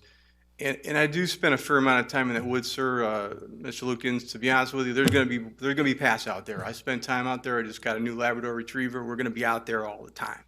So I'm not there to cause any damage to the environment. I'm there because I enjoy it. I bought that property for a reason, and I like to enjoy it. The second thing I like to say is I'll put in whatever screening I got to do so you can't see it from the street. I can't see that area from the street myself right now, and I provide a picture that says that on the last page. It's not something that's easily seen from the street, but I'm willing to do whatever it takes to make sure nobody can see that shed. Second thing I'd like to point out is there's been a lot of applications. I got looking at the board results for the last 5 years, most particular because my neighbor's house is in the RPA big time. And so I'm trying to figure out how that happened. So from 2013 to now, I read every board action that's ever been taken. And I have a whole list of stuff where people had alternatives, right? And I heard a nice lady talking earlier about there's crazy alternatives and there's reasonable alternatives. And I'm here to tell you, I feel I picked a reasonable alternative that allows me to enjoy my property. I think a crazy alternative is spending 10 times as much to build something on my house for something that's not going to look very good, in my opinion. And I don't think the community's retained architect is going to feel that it looks very good either. Now, I understand the folks in the end of the cul-de-sac have that configuration, but I don't know if you noticed this or not, but on your trip out there, you probably couldn't see theirs very well from the street. Mine's going to be right out there, boldly in view, and they're not that attractive. The other thing I wanted to tell you is when I was building my house, and I just completed it, I do not want to redesign the house again and spend $15,000 for a shed and $1,000 in A&E fees to put that on there.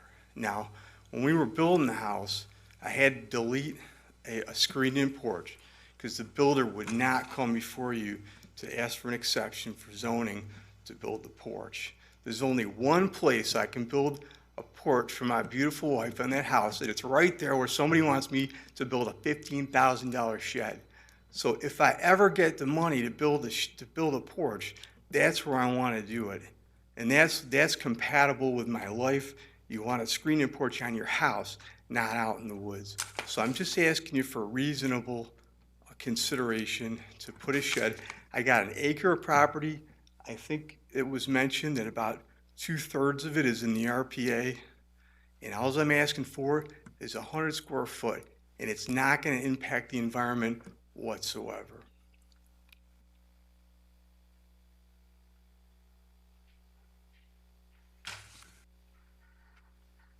I did a rendering to prove to myself that I didn't like the shed attached to the house. So the back page, I spent a little bit of time to convince myself. Now, if you're the other neighbor, I got one neighbor that's actually said, "Go, Rob, get this approved because I think it's okay." I'm going to drag that person in here. I don't think that's fair. There's another neighbor, hadn't said a whole lot, but the perspective of that picture that I'm showing you on the back page there, that's his front porch. Would you rather see woods or the broadside of a shed? So I'm just here to tell you, it's not, I've tried to do my best to do something that's the best thing for myself, the things I like to do in the community. I live there. I don't want to do anything in the community that's going to hurt it. This is my home. This is where I live. I do have a disagreement with the neighbors about what, a shed's gonna do to the property. I don't agree. There's plenty of sheds. I couldn't find a single one of the ones that are built on the side of a house that you can see from the street, but there's a lot of them you can't see that are a regular shed from the street, but they don't look bad. They fit in. That's a whole nother thing with the community ARC. Right now, they're looking for you to kill this thing because they don't like sheds. Guys are being used. Story. I really appreciate your consideration. Okay, thank you. Would anyone else like to speak on this issue? Okay, at this time, I'll close the public hearing. Any discussion from the board? Mr. Chairman, I did visit the site with staff, and it's not a straightforward case. This is, I can appreciate the applicant's desire to screen the structure from the neighbors. Their concerns are, in my opinion, very real, and it's low in the landscape. It is not an ideal location for a structure, but it's outside the floodplain. It does have a fairly minimal footprint at 10 by 10, but I am considering the concerns that were expressed by the adjacent property owners as well. Anyone else? I have some issues with it, but aesthetics isn't one of the considerations that we have to take care of, or take up. I have some issues with the entire development. I live across the creek, but I can appreciate what you're trying to do and best utilize your property. It is of your doing. We didn't cause the shed to be there, so the question is, if you want a shed, what's the best place to put it? Aesthetics isn't one of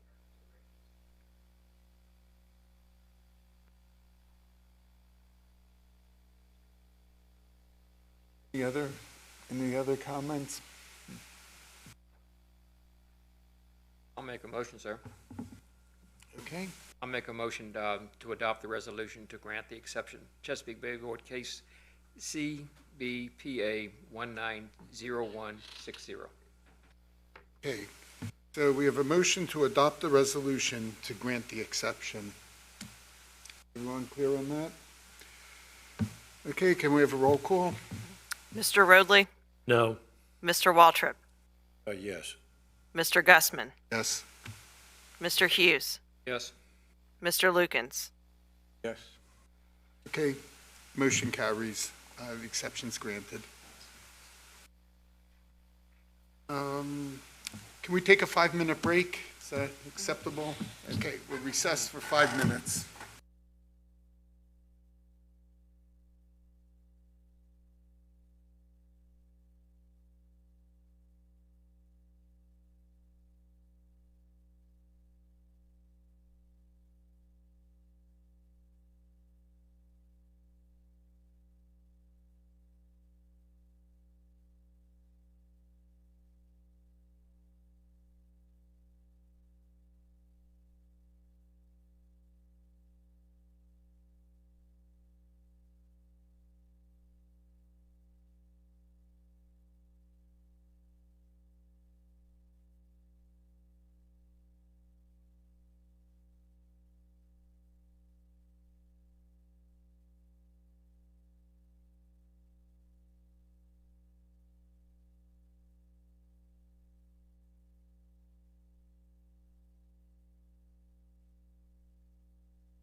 Okay, I'd like to call the Chesapeake Bay Board back to order, and we're going to continue with CBPA 19-0159, 3471 Westport. Mr. Wilson.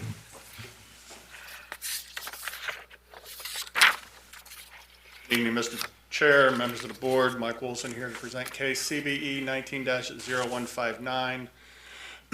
Craig and Cynthia Irwin at 3471 Westport for a single-family dwelling. Mr. Jim Duguay of Performance Contracting has applied for a Ches Bay exception on behalf of Mr.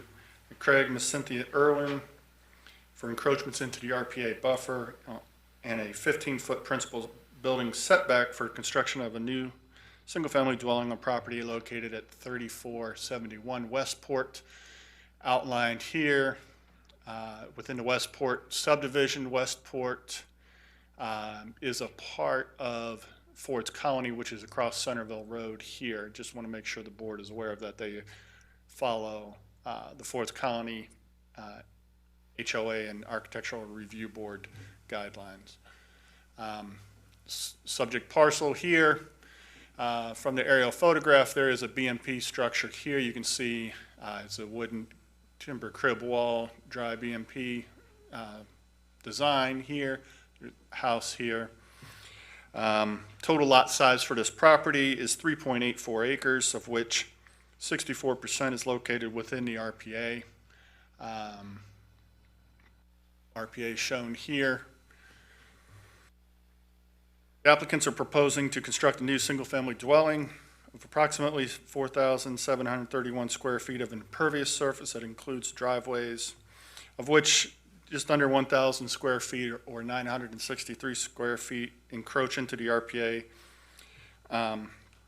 County mitigation for this amount of impact would be 3 planting units, which they have are proposing. In addition to the planting, they are also proposing a bioretention BMP between the structure and the remaining undisturbed RPA, which I'll get to here in a minute. Therefore, the application does exceed county mitigation requirements. This case is a little unusual. This is the recorded plat from 2008. The lot in question is here. This is the BMP I pointed out. This is the neighboring property. You can see on this plat there is a box, a primary residence box located on the plat. While that is not set in stone, it is to prove to staff that the lot is buildable according to the regulations. Here's the property in question. Here's the recorded wetland line from 2008. In 2008, this was the recorded RPA line. You can see in all other areas on this plat, except for this area right here, that RPA line is 100 feet off of the wetland line, which it should be. This was an oversight on staff's part, overlaid the county GIS with the plat, recorded plat, again, the property in question. The recorded wetland line, the RPA line as it was platted, and the RPA line as it should have been platted. You can see that does impact this rectangle where was considered at the time the building envelope. We want to point out to board, these two rectangles here are the primary and reserve septic fields that are recorded. From the site plan that was submitted, again, the recorded wetland line, 50-foot RPA line, the the 100-foot RPA line, and this is based on 100-foot setback off of the recorded 2008 wetland line. Building setback lines. You can see, let me highlight that again for you. Clearing limit lines. You do need to clear for the primary drain field, and they'll have to have an access to clear that. The impervious cover impact within the RPA, 963 square feet. The lot, the majority of the lot, of the remaining area of the lot that is considered to be buildable, that is outside of the RPA and the building setback lines on the left and the right sides. It is 75-foot building setback line off of the right-of-way of the street. Then you can see the driveway here, the house, the rest of the house, it's nestled right up on the property, the setback lines here at the front. There is some grading to bring water around both the left and right-hand sides. And then this area here is the proposed bioretention area where all the disturbed area would drain to, and definitely the impervious cover impact would drain to that. Site photographs, looking just off the cul-de-sac into the lot, down near the edge of the clearing limit, looking back up towards the house. These stakes, we did have the applicant stake the, approximately stake the house corners so we could get a feel for the structure on the property.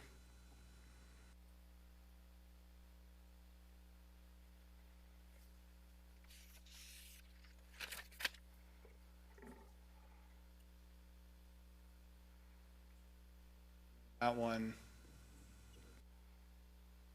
looking again from the cul-de-sac down into the property. Staff's evaluated the application and the request for the construction of the single-family dwelling. The application does meet the ordinance conditions in sections 2311 and 2314 and should be heard before the board because the lot was platted after the adoption of the Chesapeake Bay ordinance revisions in 2004. Again, the board may grant exceptions to sections 23.7 if the application meets the following 5 conditions. The exception request is minimum necessary to afford relief, that the granting of the exception will not confer any special privileges denied the chapter to other property owners.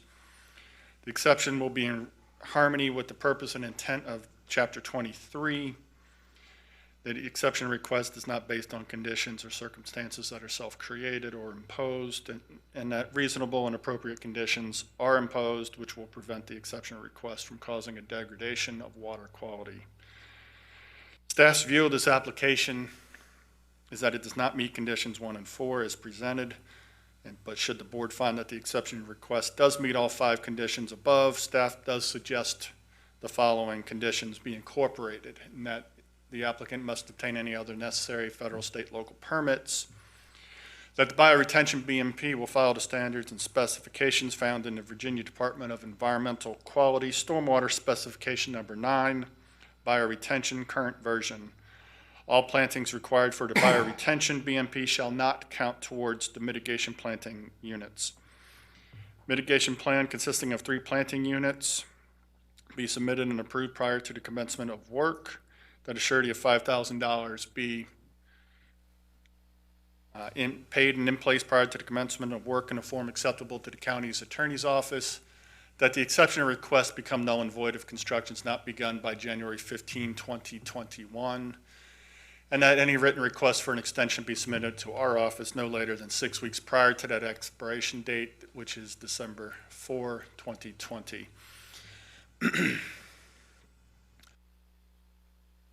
I would like to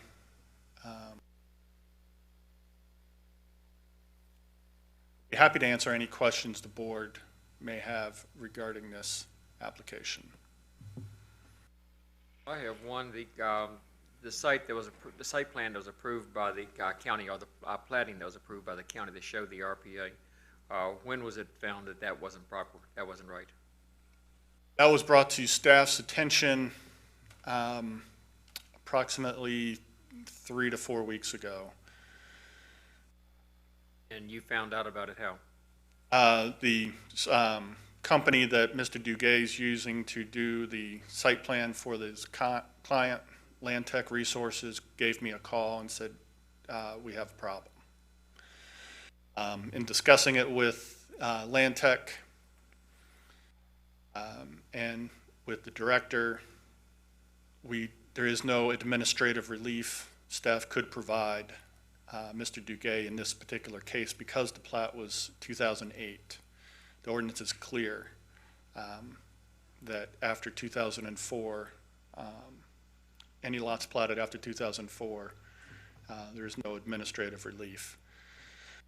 Staff tries, when plans are under review, to make sure that lots as platted are buildable so these issues don't come before the board. Had the applicant or this agent not told you about it and not provided the extra information for you, you wouldn't have known? They would have built it and you may not have ever known? That's one scenario, and it's a likely scenario because it wouldn't have matched the rest of the records except for the county GIS.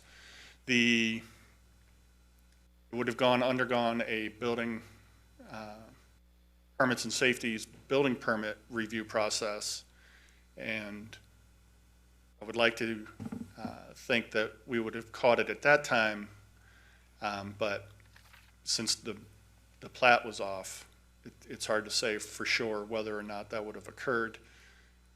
But they did. Mr. Duguay and his engineer did bring it to my attention. Can you tell me how the clearing limits are established? I'll defer that question to Mr. Duguay. Not Ford Colony Homeowners Association or anything like that? No, it's from the defined. proposed plan, Okay. the grading limits and what they need to do for the septic drain field. Septic fields are permitted at this point, or? That's a question I can't answer. I'll defer that to Mr. Duguay. They will need to be permitted by the health department at some point in time. I don't know if he's obtained those permits yet or not. That's right, this is outside the primary service area. Correct. Any other questions for staff? Mr. Wilson, their obvious question, can Yes. they reconfigure this so that it does not encroach within the RPA? It is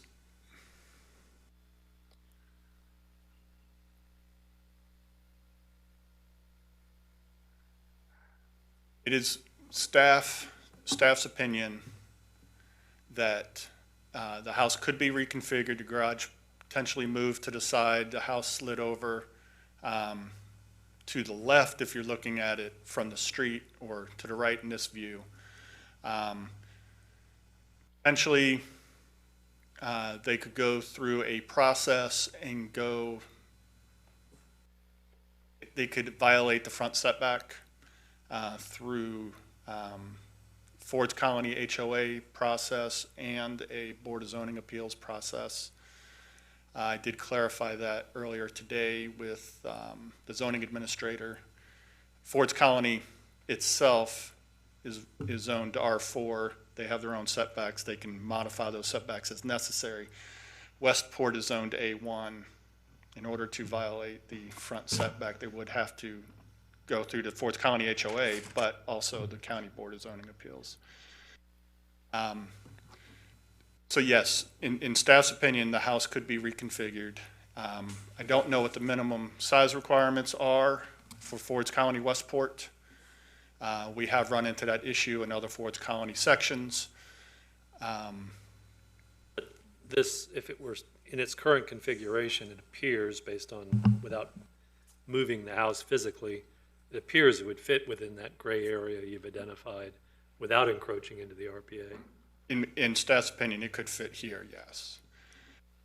Is the proximity to the drain fields a potential issue? It might be. That's a great question. I don't know the answer to. Last question, do you know if the soils in other portions of the property are conducive for drain field? That is also a great question, which I do not know the answer to. Okay, at this time, I'll open the public hearing. Yes, would the applicant like to come forward and address some of the questions that have been raised?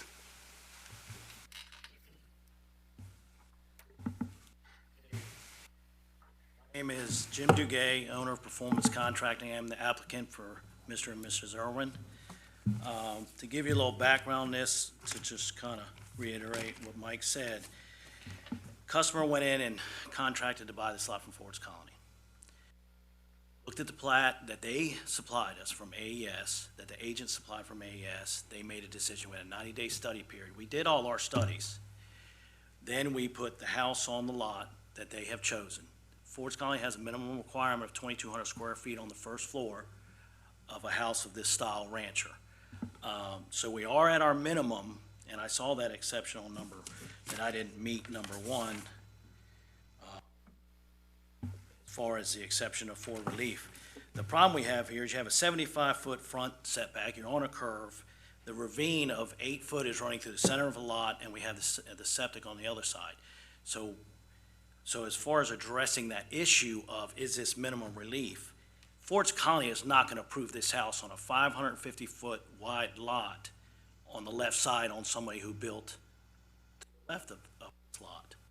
They already have their structure there, and this would put that structure within 50 feet of their structure. When you have a 500-foot lot, 2.8 or 3.84 acres, and 64% of it's in the RPA. So originally, we had no idea had any RPA. We read our engineer reports, we looked at the plats, we thought everything was fine.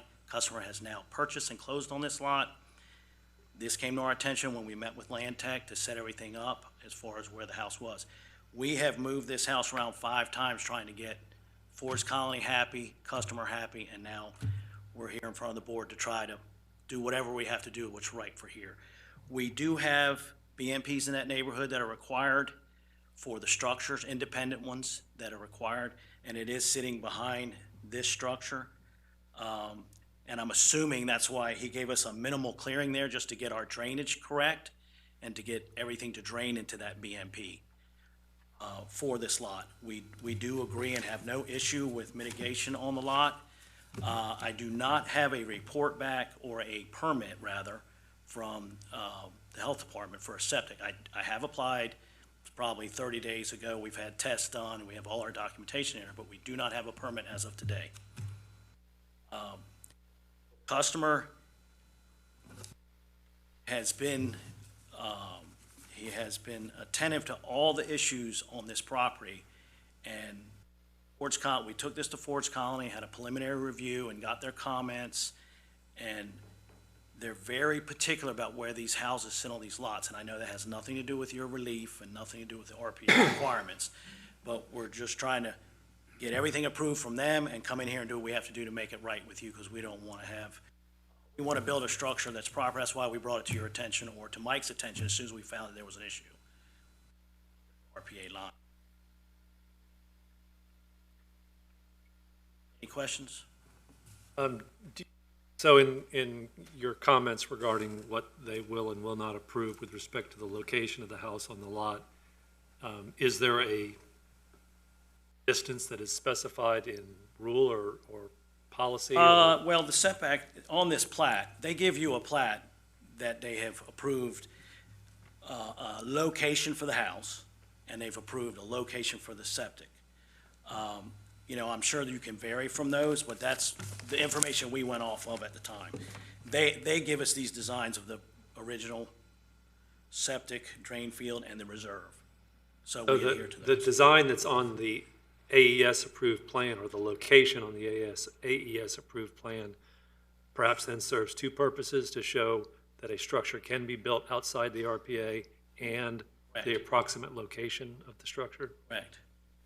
And I guess the issue with moving you'd have to move the subject property right now all the way to the right, as I'm looking at the screen, in front and behind the septic fields.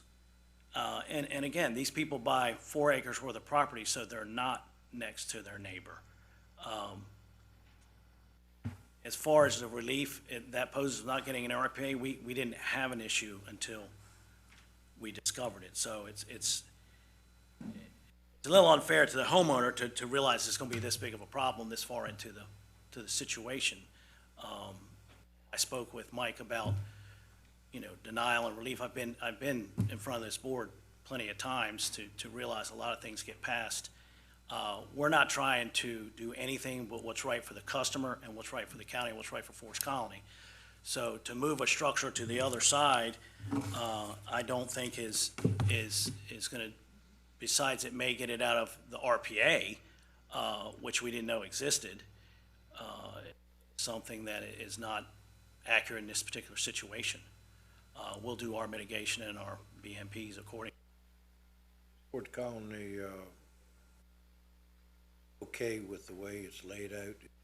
They like the way it's laid out. They don't want the house elevation-wise any lower because they have a rule on driveways as far as sloping of driveways, a certain percentage from the street to the house. But when you get in the middle of this lot, the lot actually it's 15 feet below the road. So it's a very intrusive area in the middle of the lot. It doesn't even get me out of the RPA either.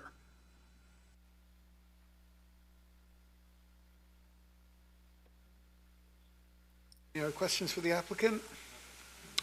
Thank you very much. Thank you for your time. Would anyone else like to speak on this issue? This time I'll close the public hearing and open up for discussion from the board. Mr. Gussman, I do believe somebody wanted to speak. Oh, I'm sorry, I missed you. All right, the public hearing is open.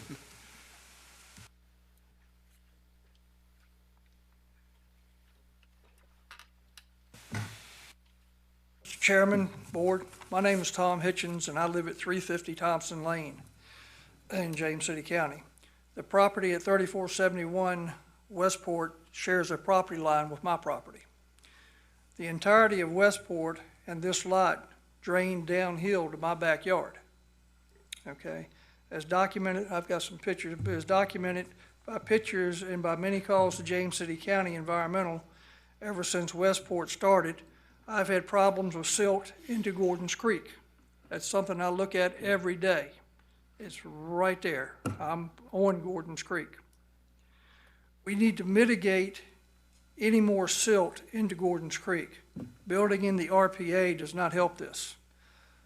Lot 3471 has a topo of 34 feet above sea level at the front and drops down to 0 at the back. That's a 34-foot drop. It's a heck of a drop just from the roadway to the front of the lot. I mean, it drops substantially. The lot is 3.84 acres. 64% of the lot is in the RPA. That's 2.47 acres. This is an extremely sensitive area. Gordon's Creek is one of the last of the pristine creeks in the county. And this is mainly because of the lack of development. With the 75-foot setback requirement from the subdivision, the RPA and a 15-foot to the building requirement, that leaves about 30 foot to put that house 30 foot wide coming down this way. I think the house is over 4,000 square feet, and that would put 963 square feet landward to the 50 foot plus the additional 900 square feet in the 15-foot principal structure setback.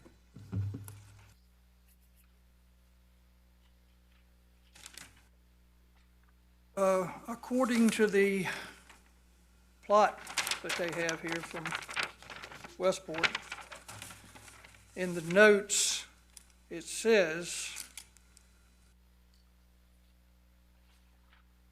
In the event the Architectural Review Committee shall determine the application of the foresaid setbacks to a particular lot would unreasonably limit the use thereof, the owner, and effectively deprive him or her of an appropriate construction site, the Architectural Review Committee shall grant a variance to the owner of said lot from the provisions of the setback requirements. So that tells me, from reading, the way I understand that is that Ford's Colony or Westport has the ability to move the setback up further toward the road. This would help get it out of the RPA with a little bit of rearranging of the garage there on the house. And it would actually shorten the length of the impervious surface of the driveway. Plus, since it's such a fall from the roadway to that, it would help move that house up further, you know.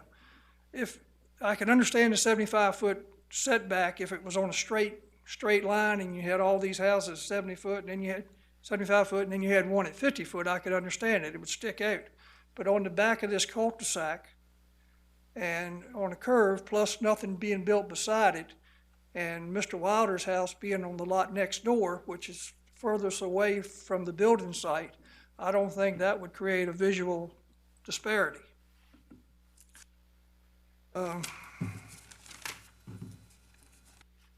You have a picture of the Gordon's Creek? Well, let me give me Gordon's Creek first. This one? Yeah, that would do. You can pretty well see that Gordon's Creek is pretty muddy right there. This happens anytime we have a substantial rain. The reason for that is because the lawful restrictions on silt fence and everything only help 60%. I mean, that's, if the builder does that, all the things he's supposed to do, the silt fence only protects the creek and the silt 60%. And that's the way the law states. To me, I mean, even the environmental manager a year or so ago told me that they're only 60% effective. When I was in high school, guys, 60% was a failure. You can well see this is not compliance, in my opinion. I see that every day, all day long, after a heavy rain. I don't want to live on a mud flat. I don't want to keep the people from building their house, but if they can keep it under the RPA, it's that much less chance of getting mud in the creek. Like I said, every time we have a substantial rain, this is what my backyard looks like. Okay? I'm not for that. I would like to ask you for a deferral on this case until y'all have a chance to go out there and look at this lot. To me, it's an unbuildable lot. With 34 foot of fall, right, and 2.47 acres in the RPA, I just think it's, the developer was pushing to get as many lots as he could. And I'm in agreement with the builder. I'm sure he's a great builder. Nothing against you, sir. And I hope that we can work together in the future. But I'm in agreement that the house site where it's plotted should be where it is, but just moved up to the road a little bit.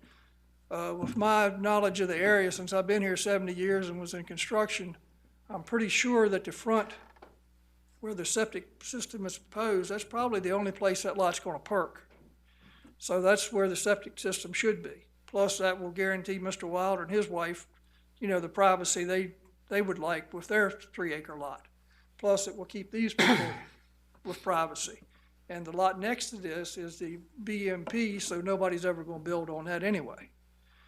Like I said, I would strongly hope that y'all would actually go out there and look at the situation. Now, I'm sorry that it was plotted wrong with the RPA years ago, but that mistake was brought forth. I don't know if that was brought forth before the people, Mr. Irvin and Ms. Irvin, bought this lot or what. But the fact remains is the RPA line is where it is now, and the RPA line is there for a reason. It's to protect our water resources. I've lived at 350 Thompson Lane. I bought the lot in 85. I built on it in 89. Mike, I tell you, I'm a staunch steward of the creek. I don't like to see the mud and the silt in it. I have yet to see the Corps of Engineers come up here and dredge it after all this happens. You got the one of the whole part thing of Westport? Yeah, this one here. Everything in blue is in the RPA. As you can see, Westport is basically a ridge that drains downhill both ways. And then it drains down toward Gordon's Creek. There again, everything from Centerville Road in Westport drains downhill to my backyard. I mean, it's very evident. There it is. And it's nothing you can do about it. But you can see how small the lot spaces are that actually are buildable. You know, the ones on the right-hand side, not too bad, but when you get down to the end of Westport Drive, they become substantially smaller. Bill and Lynn Wilder live in the house next door to it. They've done an outstanding job with their landscaping, their rock gardens, and the prevention of the runoff and silt from their lot. I couldn't ask for a better steward of that piece of property or a better neighbor.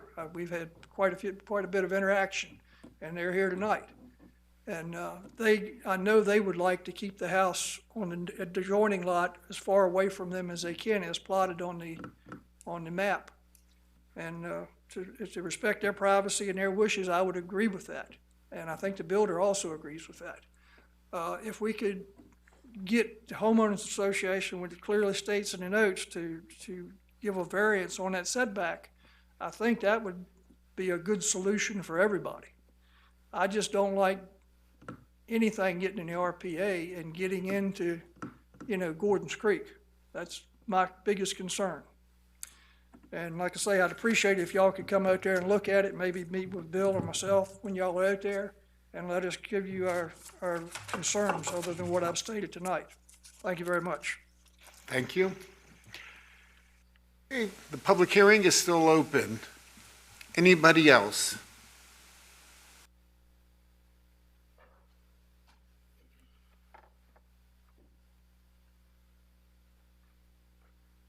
Good evening again.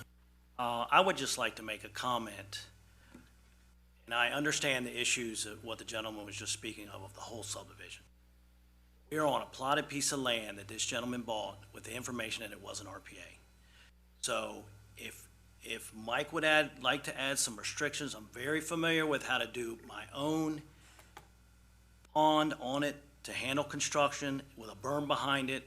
Mike is very aware we do tons of basements to keep runoff from going off into other lands or anywhere. We can do a little pond in the back with a berm to ensure that none of our silt is getting into Gordon's Creek. Now, as far as all the other description of all the other situation here, the house needs to go in that spot. To get a variation from Ford's Colony is very, very tough, I would think.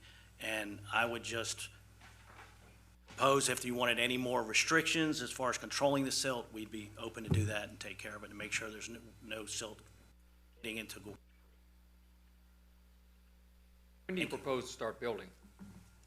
We're in James City County for 30 days now, so I'm assuming another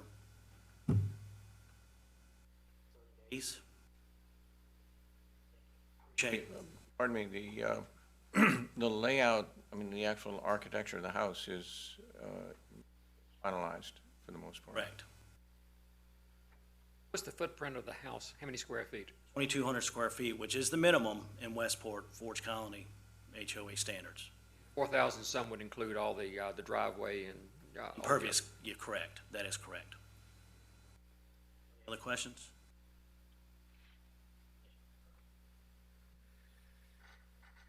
Okay, at this time I'll close the public hearing and open it up to discussion from the board. Chairman, I'm curious, Mr. Hitchens read a comment or a note from the plans that were approved by the county. Did he interpret those words correctly in your opinion, Mr. Wilson? Mr. Roadley, I don't have enough information to accurately say yes or no. I need to see the recorded plat. But I do know, as I stated earlier, any variance to the front setback would also need to go to the county's Board of Zoning Appeals, regardless of the Ford's Colony HOA outcome.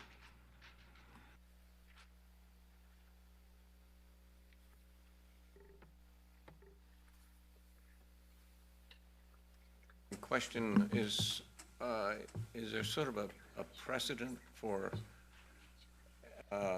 requiring extraordinary silt management and construction management?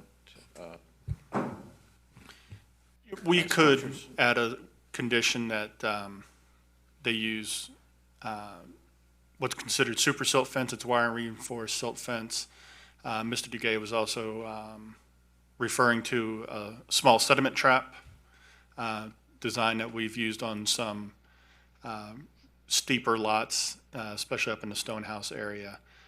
There are additional erosion sediment control measures that could be implemented on this particular plan that would be above and beyond what's necessary, if that answers your question. Adjacent lot to the west has a BMP there of some kind. Yes, the adjacent lot is the stormwater management BMP for the subdivision. That dry pond I pointed out early on in the presentation. That serves mostly the road network? Correct, sir. Where's the silt coming, oh, the mud, it appears to be mud in the creek. Where is that coming from? It's coming from residential development, lot construction within the Ford's Colony, Westport subdivision, to the best of our knowledge. EMP isn't doing what it's supposed to do? No, the single-family drainage does not go to that BMP for each of these lots. They are directed to, Westport had a condition where the impervious cover for the single-family house had to be covered by an individual on-lot bioretention BMP. That's installed after the lot is stabilized. The issue arises when they break ground till they get final stabilization. When we get extraordinary rainfall events, which have occurred mostly in the summertime, then they overwhelm the erosion sediment control that's on the site. I believe what Mr. Hitchens is asking for is above and beyond control measures. So he is correct when he states that silt fence is only certified or rated for 60% removal of sediments. To have an additional erosion control measure, another filtering device, would help remove some more of those fines out of the water before it left the site. I don't know the extent of or the depth of the sedimentation that has occurred within Gordon's Creek. It is a tidal creek in that area. Tides come in, tides go out. But what Mr. Hitchens is seeing in the water column, the normal water column, are a lot of fines that muddy up the water. I do believe the heavier sands and clays are further up within the Westport subdivision below the erosion control measures. Their heavier particles settle out early. It's the real fine, the real small fine silt clays that stay suspended in the water column, which is, I believe, what Mr. Hitchens is seeing. Doesn't make it right. That's the nature of the beast. Mr. Wilson, I'm going to ask you for your opinion. Apologize for putting you on the spot. But the proposed BMP as proposed, do you believe that that would do a better job than just simply moving the house and not having a BMP? The BMP in this case is going to be required whether the house is in the RPA or outside of the RPA. It's required by the Westport covenants, the way that the property was developed and subdivided. I don't know if that Partially answers the question. I guess then on that basis, it would be difficult to move all of the encroachment out of the RPA regardless. Correct. I would suggest to you that the BMP, the infiltration BMP itself, would probably still have to encroach in the RPA.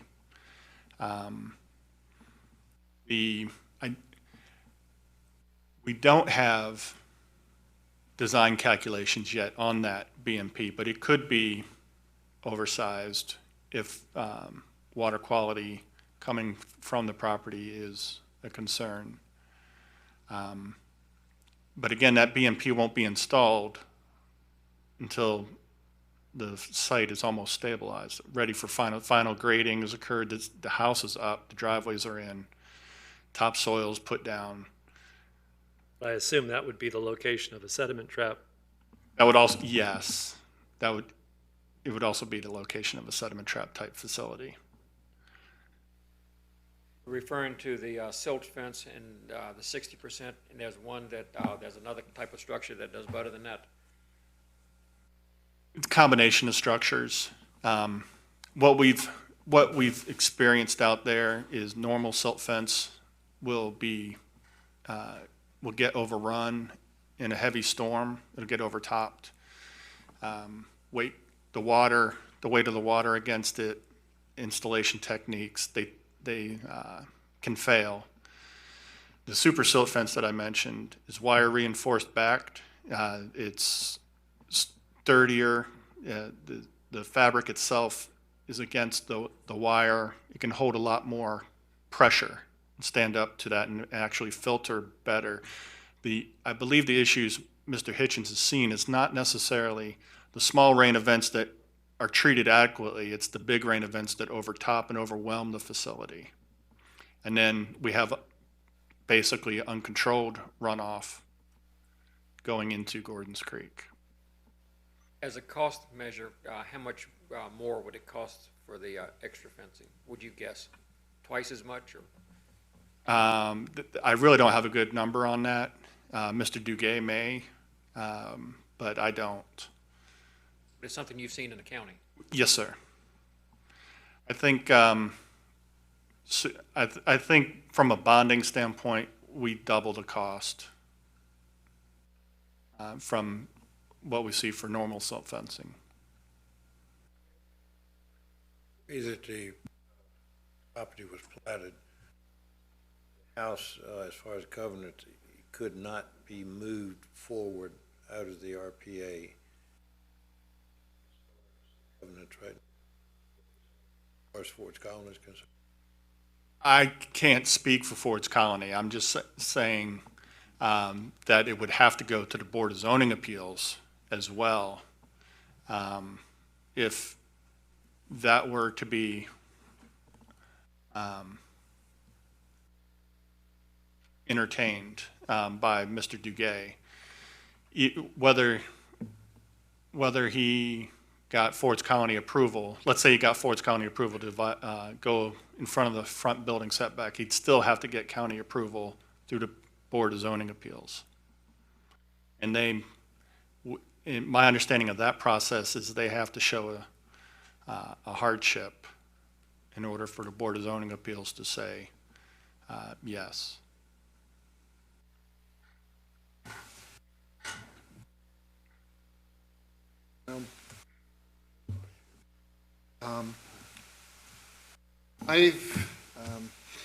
This is a sticky wicket. I mean, This is a really tough one for us. The property owner bought the property, and it was platted out. And so I'm sure somebody showed him the plat, and he looked at it, well, this looks pretty good.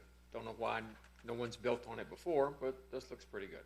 And then the property owner comes in and says, hey, y'all made a mistake, but we want to fix it. And he didn't do it. The county did it, or whoever drew the original engineer. Now we have an adjacent property owner shows us a picture of the creek, and it looks like hell. And clearly it's coming from some clearing, and the clearing must be over in Ford's Colony, or whatever that subdivision's called. So he's got a legitimate concern. So how can we resolve it? If we say take it to Ford's Colony, that's going to be 2 months. Who knows how long it's going to take those folks. And if they get it approved, they have to go to planning. Well, I'm an old guy now, but I could really be an old guy before all this gets done. My thought is that we accept the applicant's drawings with the understanding that additional sedimentation control be put in as Mr. Wilson described.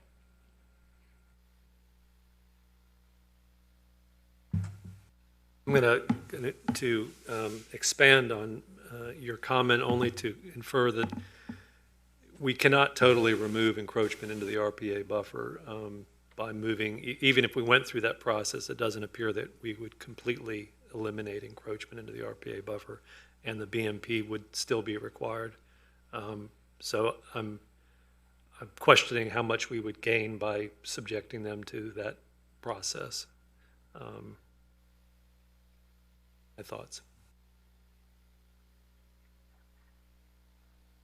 I'm in agreement with these comments. I'm wondering if there might be, I'm unclear at what remedy there might be for folks downstream On Gordon's Creek? Yes. In remedy, I mean, for the current problem, even if the construction were not done, there seems only there with station and in the creek. But also fundamentally, I'm in agreement with the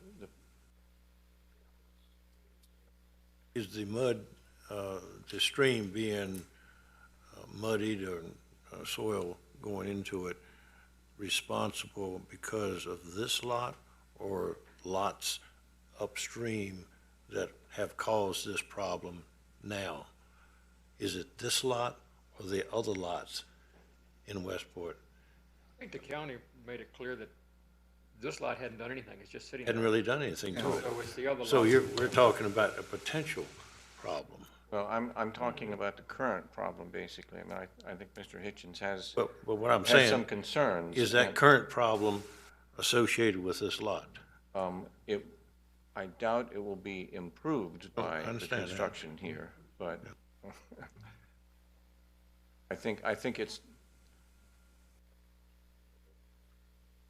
Answer my question.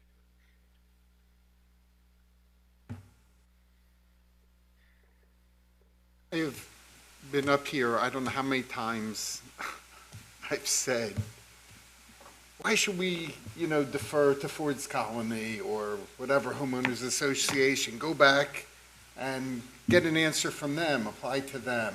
But this one, this is a really hard one. Homeowner really is acting in good faith.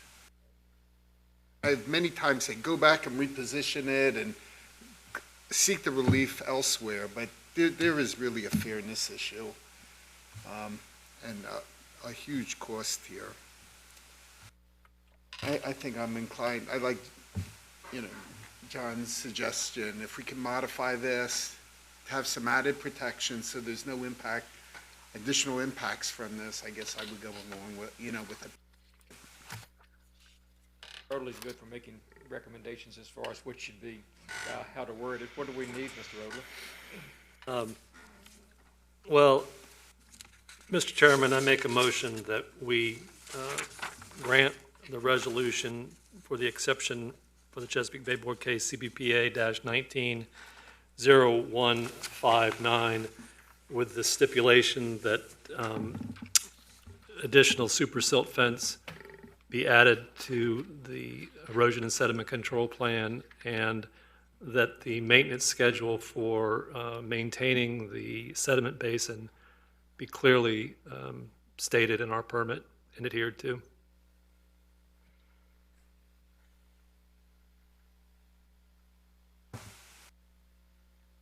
Does staff have that? I do. Everybody clear on this, on the motion? Okay, can we have a roll call? Mr. Rodley? Yes. Mr. Waltrip? Yes. Mr. Gussman? Yes. Mr. Hughes? Yes. Mr. Lukens? Yes. This was a very difficult case for us. That's the baby, right? That's right. Cut the baby in half. Okay, we're going to move on to CBPA 19-0150. So it goes towards like self-created Afternoon, Mr. Chair, members of the board. This is Trevor Long, James County Watershed Planner, here to present CBPA 19-0150, 128 4-mile tree. Mr. Bryan and Ms. Stacy Solano have applied for a Chesapeake Bay exception for encroachments into the RPA buffer for the construction of a single-family dwelling, detached garage, and a retaining wall on property located at 128 4-mile tree within the Riverview Plantation subdivision and the Skimino Creek watershed. On the vicinity map above, the purple outline indicating the lot in question here, and the purple line showing the watershed divide, with falling within the Skimino Creek watershed in this area here being the Riverview Plantation subdivision. Parcel was platted in 1969 before the adoption of the Chesapeake Bay Preservation Ordinance 1990. The total lot size of the property is 0.47 acres, of which 94% is located within the RPA. Above the aerial photograph showing the parcel in its entirety. The topography indicating a gradual slope for the most part towards the northwestern side of the lot, and a large ravine that comes up in between the two properties, the one in question and the one directly adjacent to the property. The floodplain as it affects this property, there is floodplain zone AE, the special floodplain hazard area subject to 1% annual chance flooding at 9 feet elevation, and VE zone, which is coastal flood zone with velocity hazard or wave action ending at 11 feet, impacting the lot as shown. And again, the RPA as it affects this lot, 94% of this lot is located within the RPA. The proposed construction includes a single-family dwelling, of which 299 square feet encroach into the seaward 50-foot RPA. The total impervious cover encroachment results from the single-family dwelling, detached garage, and retaining wall equate to 1,735 square feet of impacts. The current site conditions include a fully wooded lot with a steep ravine located in the southern portion of the property, indicated in the pictures previously. Site constraints limit the drain field locations, therefore limiting the buildable area nearest to the resource, or nearer to the resource. Due to the sloping nature of the property, a retaining wall has also been proposed for safety of access and stability of construction for the dwelling and the garage. So the site plan above showing the edge of water or the wetlands on the property, the 50-foot resource protection area, and the 100-foot resource protection area. Building setback lines affecting the lot here in gray, and the septic drain field here towards the front, also in gray with black outlining. This is the proposed impervious cover and impacts associated with the proposed dwelling and detached garage. This portion showing the distinction between the seaward 50-foot RPA and the landward 50-foot RPA. Clearing limits are shown here in green. County requirements for the proposed amount of impervious impacts to the RPA equate to the plantings of 4 mitigation units. The applicant has proposed the plantings of 4 native canopy trees, 9 native understory trees, and 13 native shrubs, therefore exceeding county mitigation requirements. Additionally, the applicants have proposed Class A1 riprap outfall channel, which will be located outside the limits of the RPA, however, are anticipated slow water flowing down the slope from the site. Again, just some photographs from the site, maybe a little hard to see, however, there's some green flagging here in the field, and the resource here in the back. Looking back towards the edge of the house, you can see the ravine here in the furthest portions of this photo. Up near the nearest to the street, again, at the ravine sloping towards the resource, and standing at the back end of the proposed dwelling, looking up towards the street, flagging here, indicating construction. And another from the opposite direction, looking down towards the area in question. Staff has evaluated the application and exception request for the construction of a single-family dwelling, detached garage, and retaining wall. This application meets the ordinance conditions in sections 23-11 and 23-14 and should be heard by the board because the detached garage and retaining wall are accessory in nature and the single-family dwelling extends into the seaward 50-foot RPA. The board may grant exceptions to section 23-7 if the applicant meets the following 5 conditions. The exception request is the minimum necessary to afford relief. Granting the exception will not confer upon the applicants any special privileges denied by Chapter 23, Chesapeake Bay Preservation of the James City County Code to other property owners similarly situated in the vicinity. The exception request will be in harmony with the purpose and intent of Chapter 23 of the James City County Code and is not of substantial detriment to water quality. The exception request is not based on conditions or circumstances that are self-created or self-imposed, nor does the request arise from conditions or circumstances either permitted or non-conforming that are related to adjacent parcels, and reasonable and appropriate conditions are imposed which will prevent the exception request from causing a degradation of water quality. Staff's view of this exception and exception request and application is that it meets all 5 conditions presented above. Should the board also find that the exception request meets all 5 conditions above, staff suggests the following conditions be incorporated into the approval. The applicant must obtain all other necessary federal, state, and local permits as required. A surety of $2,000 be paid and in place prior to the commencement of work, and a form acceptable to the James City County Attorney's Office.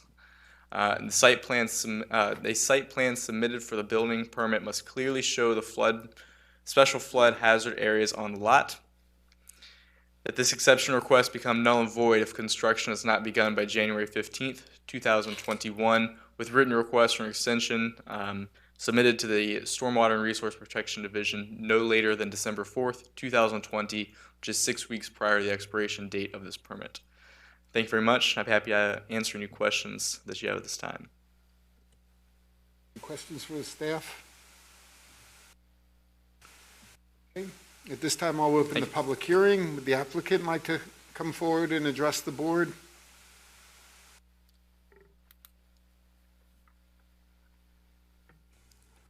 Good evening, Chairman and board members.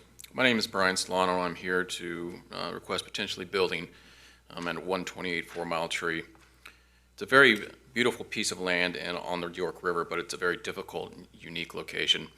If you had a chance to go out and look at it, you would see what I refer to. But to build a home on this given piece of property, portion of the property slopes down into a ravine, as staff has spoken to. After applying all the setbacks, layout of a septic field system, and the RPA of 50 feet, it only allows for a very small footprint for a residence to be built. As an active duty naval officer, Williamsburg has become my family's home, and I will remain here into retirement. But with that, my parents, who reside in California, are aging and they will be moving here by the end of the year, and my intent is to build a small residence for them to live on. As you can see from the site plan drawn up by LRI Land Tech, a first level layout of 25 by 42 feet does not provide a lot of area to build upon, but it's about the largest you can be done on this lot. But in this case, it fits the bill which I am trying to, for which I am looking to do, if and only if encroachment into the RPA is approved. As the site plan shows, no realistic residence can be built on this property after taking into account all the setbacks, ravine, septic requirements, unless you encroach into the RPA by a few feet. Even after taking all this into account, only a small footprint residence is even possible. I understand the setbacks exist for a reason, especially the RPA setback, in order to maintain environmental intrusion, in order not to deface the beauty or purity of the York River system. If this was not a septic field residence neighborhood, and an original 1969 plotted parcel, the RPA buffer approval would not be required, but reality is what it is. and without the approval, the property will never be built upon. I appreciate the board's time and can assure you, if approved, a beautiful home will be built, adding not only to the appeal of Riverview Plantation, but also that of James City County. I thank you for your time. Any questions for the applicant? Thank you for your service. I would ask, so are you putting a living space above the garage? Negative, sir. Is this house then for you or for your parents? For my parents. Oh. And is the drain field, has depicted the minimum size that's necessary, or is that by health department, it needs to be that? It is not permitted with the health department. That is via the septic system engineer that has laid that out and then worked with LRR Land Tech to get it onto the site. Thank you. Thank you. Would anyone else like to speak on this issue?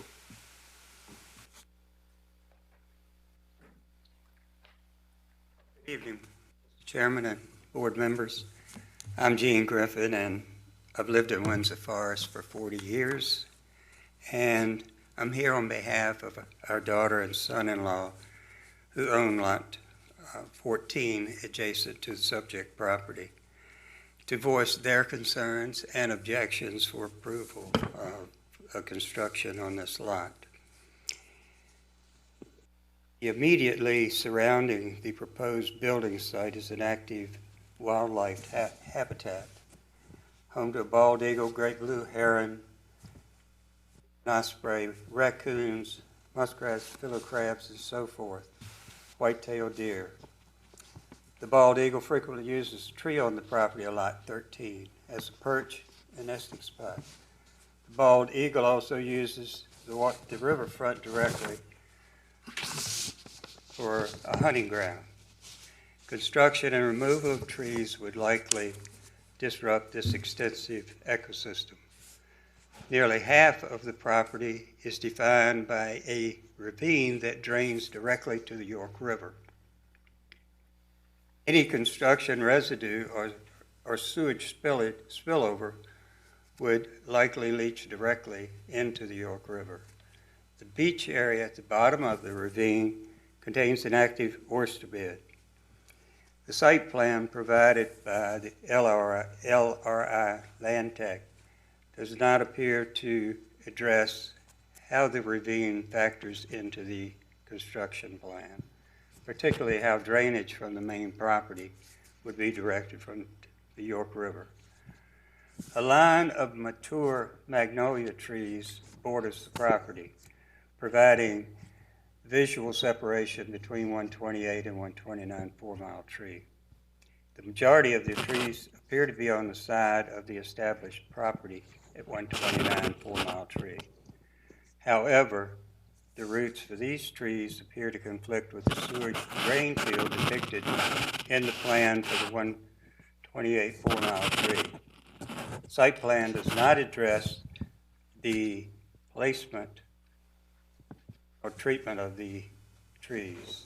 The property is adjacent to a creek and marshland that is part of York River State Park, one of the most sensitive and pristine ecosystems in Virginia.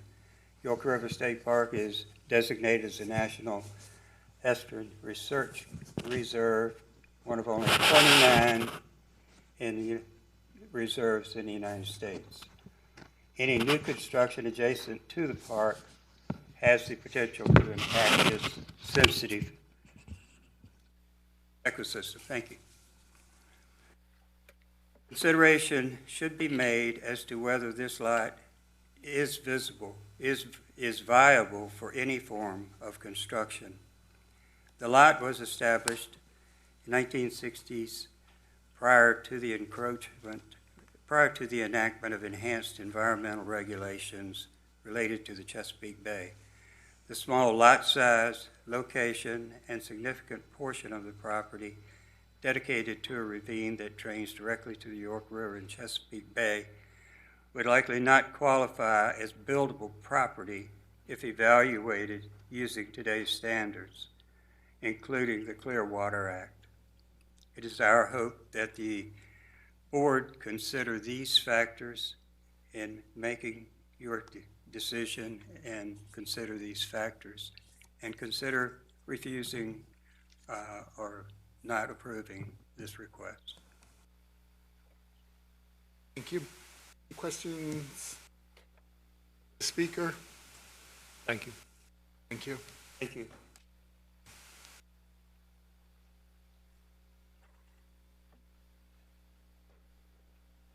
Chairman and gentlemen, I thank you for being part of this board and spending your time to protect our interests. I'm Bill Jaisley. I live at 126 4 Mile Tree. My wife and I are the owner of probably 75% of that ravine. We've been there for 20 years. We have only really two concerns. First of all, there are some deciduous trees on the back of that lot. There are two large deciduous trees, and bald eagles sit there and they go and fish. And they also sit in one of my trees and fish. So we really don't want to disturb those trees. And we ask that those trees on the back of the lot be protected. And secondly, in order to build there, we ask that you consider a drainage from the roof of those buildings to the back of the lot by the river versus into there used to be a road there. Once upon a time, it was a log road. When 4 Mile Tree when the plantation was originally put together many years ago, hundreds of years ago. So we just ask that you consider those two things as part of approving this building. Do you have any questions? Mike, can you show us where the trees he's talking about are? If you'll put that up there.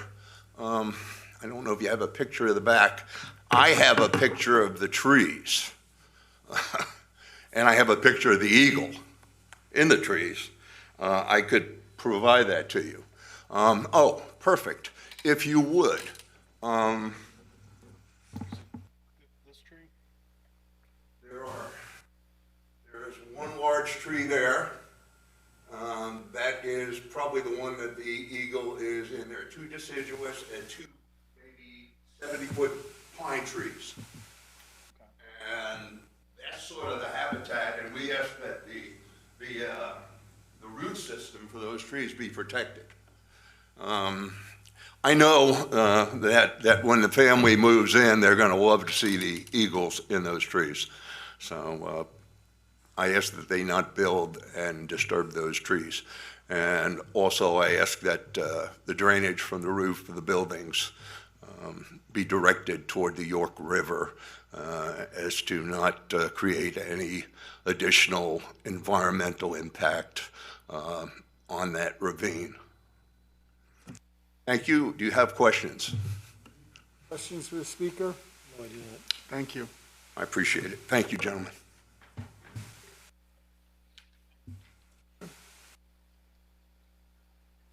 I just may address a few of Sure. the concerns that came up. Absolutely. Mr. Griffin, I completely understand your family's concern with building on this piece of property, and the animal life there and the nature that already exists is half the reason that we love this property. We have bald eagles all over the area, including the neighborhood I currently live in, and I understand the nesting concern, or not nesting, but where they sit in the trees. If what we're looking at in that very large tree on top, does this work? No. That you said where he sits, that sits on the downslope towards the river, so we would not intentionally pull that tree out because it helps maintain the slope itself, and we do not want to degrade any of the runoff, or we don't want our house to fall down, basically. You know what I'm saying? The pine trees you speak of, if they're the ones I recall, set much further inland. So I can't guarantee anything with those. Otherwise, it will be 2 feet from the back of the dwelling, and I don't think that would meet code in the first place. And so the septic system, as far as the magnolia trees, can can you point to that kind of dry spot? Go to the left. Keep going, up just a little bit. Right there, that is that property septic system, which is right next to the same exact trees. So whatever roots are growing out of those trees would be affected no more by their septic system versus our septic system. And drainage off the dwellings, no problem. I don't want my lot to wash down into the river, so we'll do all the drainage necessary off the dwellings and down to the river level. Any further questions for me? Thank you. Yeah, I want to point out to the applicant and the speakers that most citizens, we are all concerned about wildlife and the eagles, but that's not where our legal authority comes from. That we can't consider. We're not allowed to consider that, in addressing the issues. Now, trees, that's another story because they're going to intercept, the flow and pick up nutrients. Would anyone else like to speak on this issue? At this time, I'll close the public hearing. Discussion from the board. Pine trees are probably, at a later date, will probably come down. As they get older, they get brittle, and the taller they get.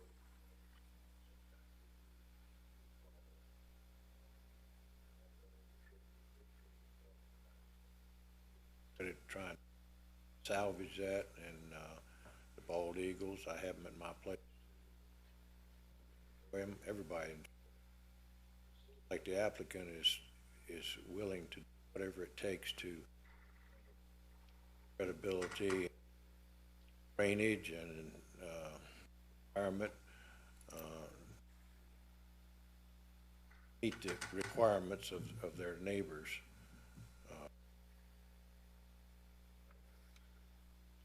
Any other discussion or comments from the board? Would someone like to make a motion?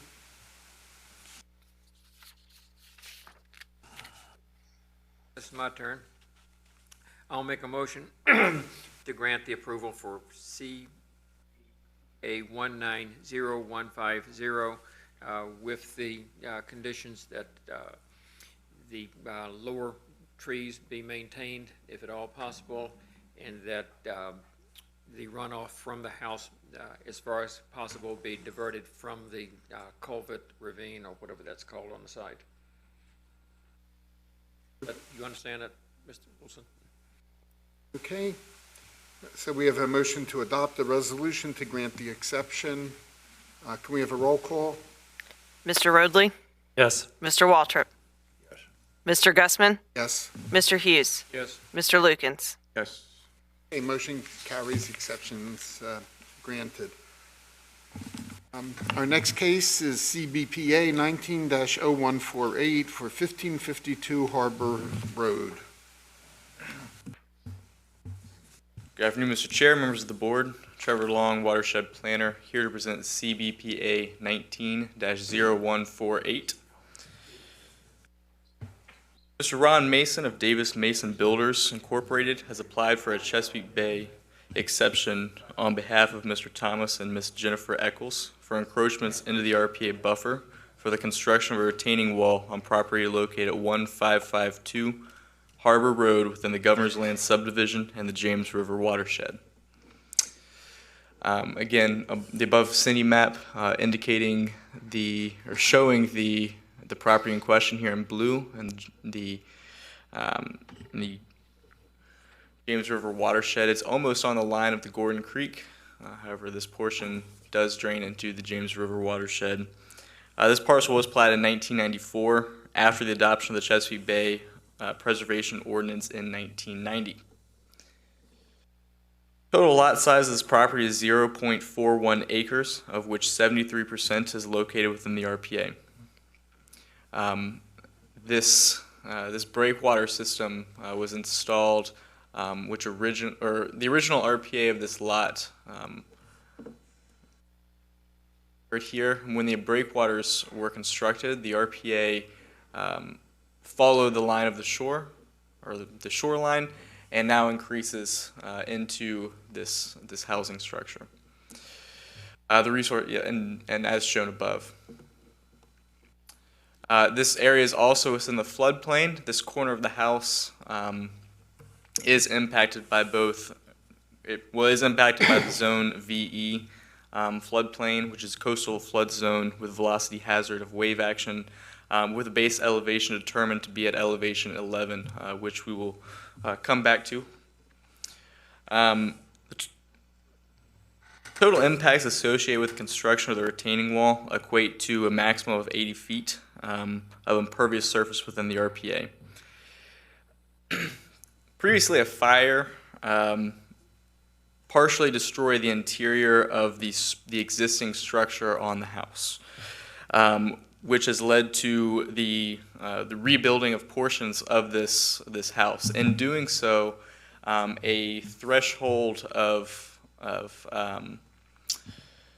monetary value or reconstruction cost was met, which enacted a building code law which stated that the portion of the house that exists within the VE zone must be raised out of the flood zone. And in doing so, nothing with the actual house will be raised. It's more so the elevation surrounding it be taken out, therefore removing the existing structure from the flood zone. So it's for this reason that a retaining wall of 3 feet be put around this corner in order to effectively remove the flood zone from that portion of the house. So this Chesapeake Bay exception results from a building code requirement and due to the damage from the fire.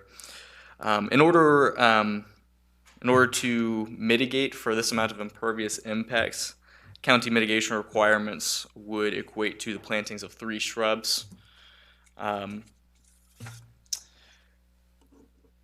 Sorry, apologize. The proposed retaining wall would be indicated above in purple or blue here with the 100-foot RPA in red. This is also the approximate location of the VE zone that is in question. Staff has evaluated the application and exception request for the construction of a retaining wall and finds that this application does meet the ordinance conditions in sections 23-11 and 23-14 and should be heard by the board because the retaining wall is accessory in nature. Board may grant exceptions to section 23-7 if the application meets the following 5 conditions. The exception request is the minimum necessary to afford relief. Granting the exception will not confer upon the applicants any special privileges denied by Chapter 23, Chesapeake Bay Preservation of the James City County Code, to other property owners similarly situated in the vicinity.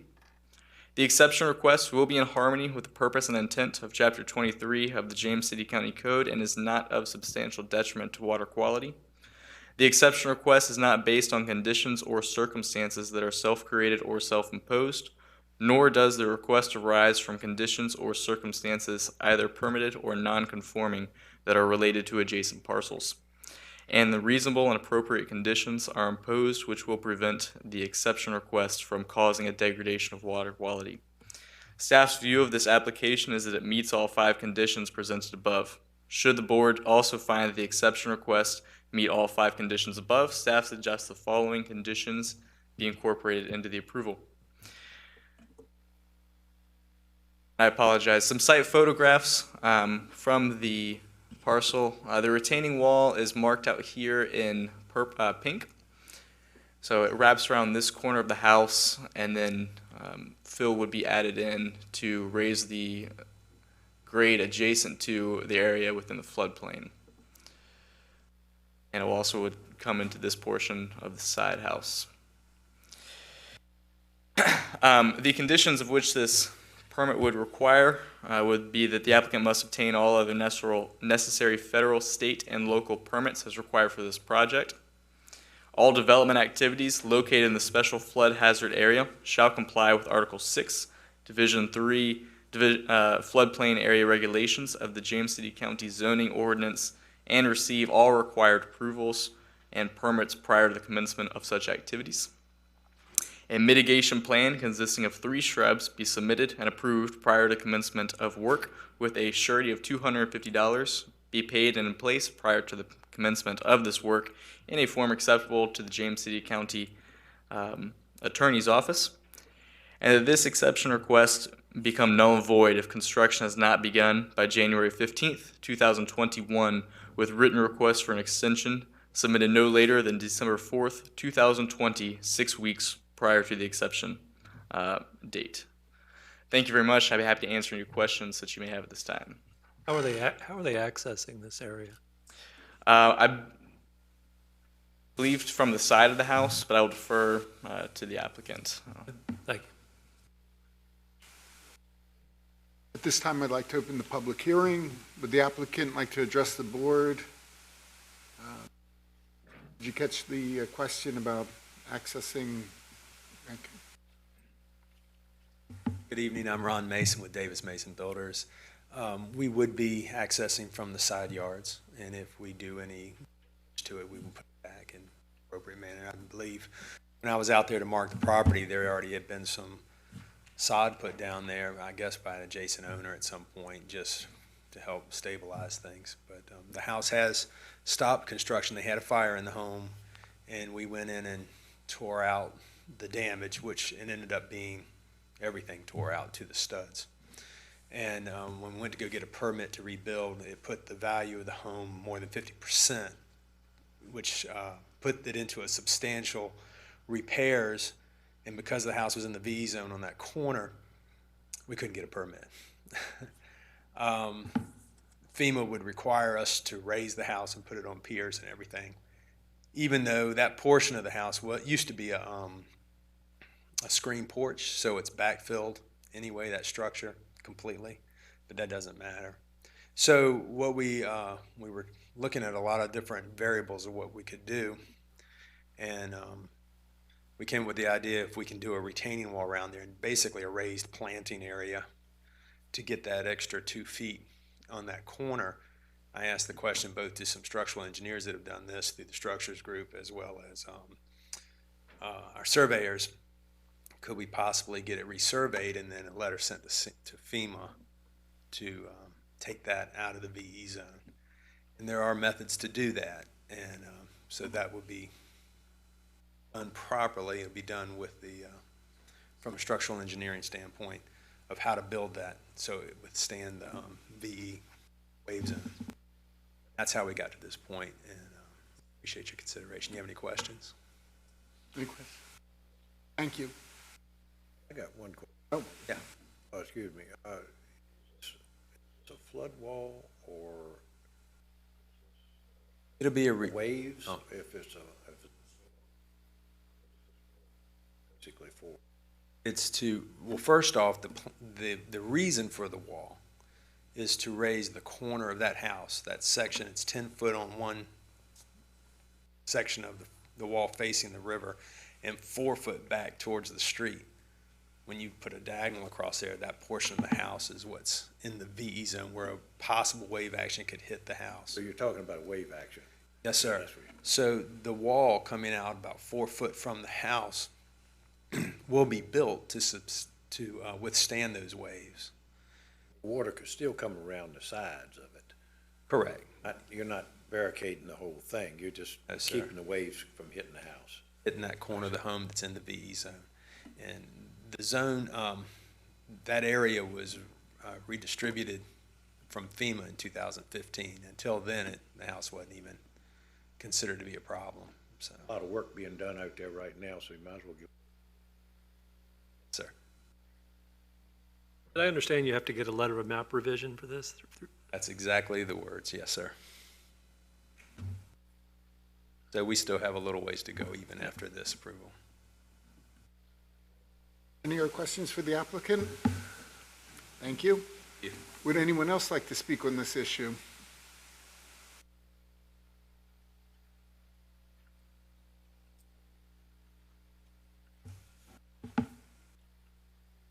I'm Kimberly Smith, and I am the house just right where that picture was. I'll be the house that's directly beside them at 1548 Harbor Road. And we just really have become aware to this new idea to change the flood zone in the last week and a half. So we're just here a little bit to try to figure out what's going on and to make sure how it might impact our property. One, from the fact that that lot is higher to my lot. And so when we have a heavy rain, we already have a lot of washout that comes between the houses, which are extremely close together there on the harbor and Governor's Land. And then you just brought up the wave action. That was my next concern, is this house is a little bit in front of my house. So if we were to have a tropical storm or a hurricane would come over towards the wall, does that mean the water is then going to get pushed onto the corner of my house? So we're just here just maybe to learn a little bit about what's going on and just to voice our concerns to make sure whatever's going to be put in is considering the lot next door to it and how it might affect our house as well. On the other side, I'm at 1556 Harbor Road, and as Ms. Smith said, I'm Laura Schultz, by the way.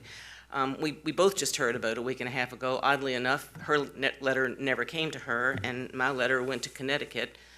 We bought the house 2 years ago, and for some reason our address never changed in the system, so we're just hearing about this. All of our houses are very close together, as you saw in the picture, and again, the Eccles house is a little bit ahead in front of both of our houses. The water already now, when it rains heavily, comes into our yard. And we're just seeing a wall right there, and the ground elevated. I just can picture already what's happening now when the wall's not there and the ground is elevated. What's going to happen when that happens? Obviously, I'm very nervous about this. My husband usually does this kind of talking, and he's not here. Can you point to which house is yours? I'm on the right. Okay. Ms. Smith is on the left. You're on the I'm right corner? there on the harbor and the... Are you on the corner house? I'm on the corner. They're right here. And she's on the other side. Mm-hmm. Can I ask a question? Absolutely. There's I see four houses. Are all the floor elevations?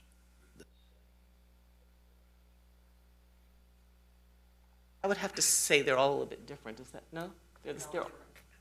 Yeah. I thought you were shaking your head saying they're the same. But no, they're all different. I guess what my question is, the one in question, the second one, as far as elevation versus the other homes that's there, or? I think the one that we're talking about is a little higher than mine. Is it a little higher than yours? I just know because the water runs off. Both of our yards flood out of Mm-hmm. Correct. Back. Correct me if I'm wrong, we're not talking about finished floor elevation changes. We're talking about the elevation of the grounds surrounding the house? The ground. Mm-hmm. Just in that corner.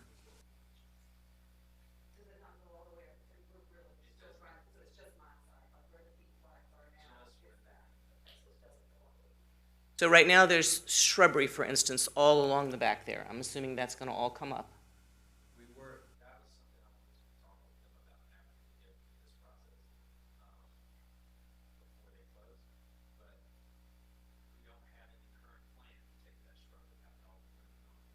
The wall right next to it. Yeah. Right.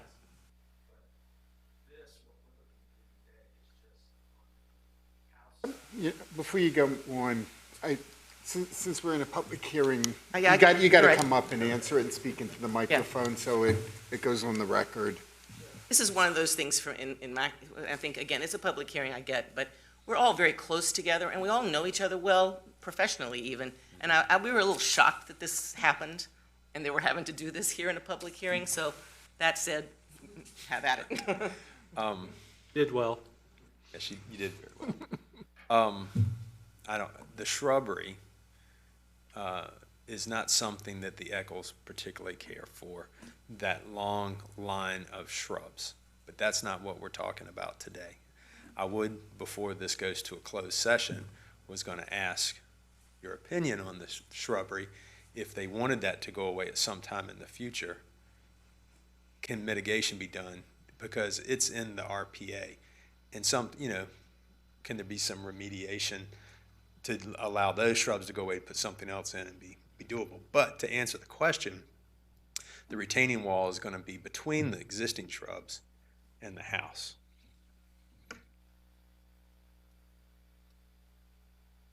My concern about the whole thing is the neighbors putting the wall in there, does that impact the other houses on the side? Theoretically, if they all were the same grade, the wall should be extended for houses to take care of that break. If you ever had a storm, it would protect all the houses, but we're not talking about the one lot right here, right? Correct, and we're only talking a small portion of the house that's in the VE zone.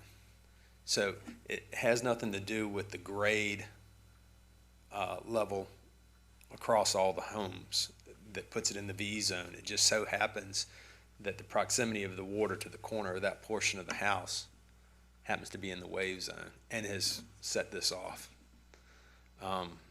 Saying it's lower than the rest of it. Yes, sir, that corner is lower. It slopes the back of the house. If you're looking at your screen, the right-hand side of the house is, on the back of the house is, obviously, it's higher than the other. But it's not only that, you can see that the VE zone demarcation comes at an angle across the house, which doesn't have as much to do with the property level on the other end of the house because it's not in the VE zone. That makes sense, because that was a problem for me too when we were first talking about this.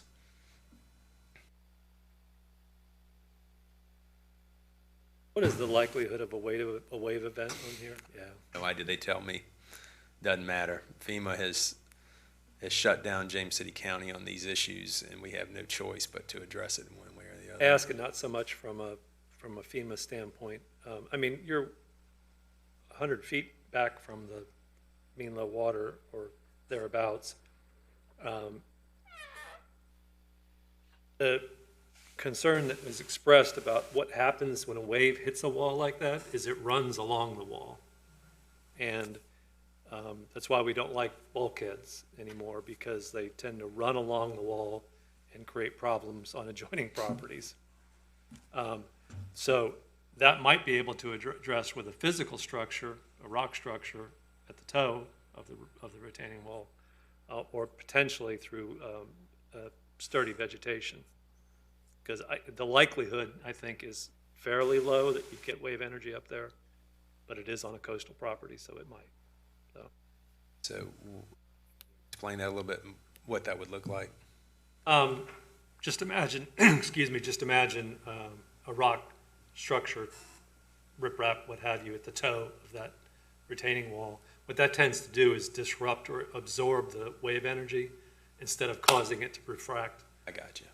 So vegetation would have the same effect as long as it was strong enough to withstand the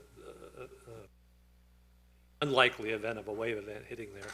But the comment was expressed and the concern was expressed, and so I think trying to address that so that it does not create a future problem for them is appropriate. Well, if a wave hit the current house where it's showing it would do the same effect. It would hit the wall of the house and disperse. All we're trying to do is bring that wall 4 foot away from the house so that we can raise the level and bring the house into compliance. I have no particular issue with the request. I'm just trying to address the adjacent property owner's concerns. Sure. So it's a retaining wall, but you could almost call it a raised bed planting, just to bring that corner out of the V's. So what you're saying is that the Corps is saying that the house either gets raised or you fall in. Yes, sir. I don't know that they care if it's a wall or not. They want to know that the elevation, at that corner is out of the VE zone. It's currently categorized as being in that VE zone. So the only way we can take it out of the VE zone is to get the letter, and I miss it every time you said it exactly. Letter of map revision. Map revision. To take that that corner of the house off of the map, we have to have an elevation that says it's in compliance and not in the VE zone. And the only way to raise the soil like that is to have a retaining wall that can withstand the wave action, so we can raise the soil. They can come back and resurvey that, the elevation on the house, and then send the letter to FEMA. And then we have to wait for FEMA to respond to say it's okay. And then we can get a permit to finish repairing the home. One other question, and I won't ask anymore. How does that affect the neighbors? They had an issue. They say the same thing to them as what? I don't know. I haven't spoke with anyone at FEMA. I've just spoke with the engineers, as well as the structural engineers, as well as the site surveyors that are going to send the letter to FEMA. Mike Matthews designing this wall? Sorry? Is Mike Matthews at the structure? Correct. Mm-hmm. If it gets approved. It sounds to some extent that there's just sort of a general problem with these lots shedding heavy rain, more or less. I mean, you've got very little, ground area. Exactly. If you've got a lot of water on the roof, and so Got massive roofs. I'm wondering about the guttering systems, number one, and whether the provision of some additional drainage in the middle of your retaining wall to prevent any backup of sort of the 60% storms that we get every summer,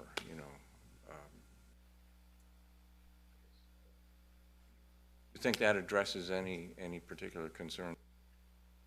Well, the houses have ground gutters around them to get the immediate runoff. So, yes, we will have to address the section that's facing the river is a gable end of the house, so the water's not running off the roof. It's just on the side facing, on the left-hand side as you look at your screen.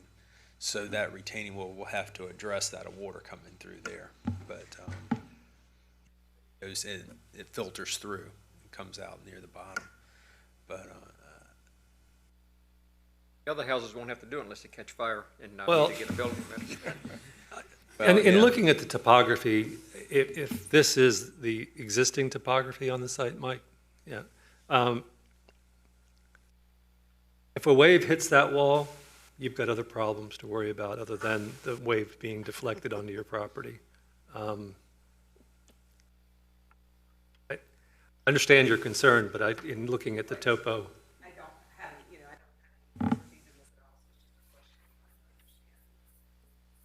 they've been blindsided a little bit. And mine wasn't the wall as much as it is the water that's going to come off the higher level ground into my yard.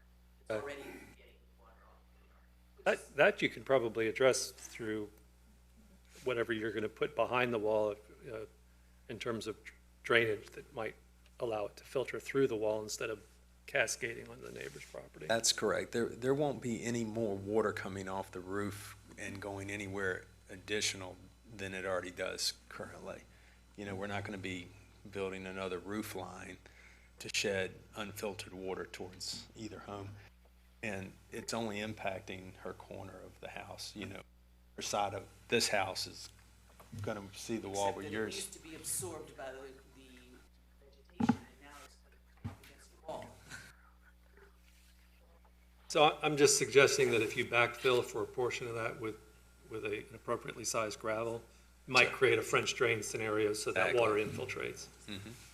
That could end up taking out more water than what's being taken out now. Water that hits that area will come out of there. It's not going to be rolling off of it into their home. I really think you're talking about two issues here. I think you're talking about a wave issue hitting that wall, and then you're talking about the normal rainfall that we have. That's correct. And the normal rainfall will probably drain off like it's normally doing, I would think. I agree. What you're talking about is, and I think the real concern is having that major wave hit that and then dispersing to the other parties. And that wave may not occur for the next 10 years, you never know, and it might tomorrow, I don't know. But that's, I think that's what we're talking about. I don't think the wall is gonna affect the adjacent property owners for the normal rain that falls.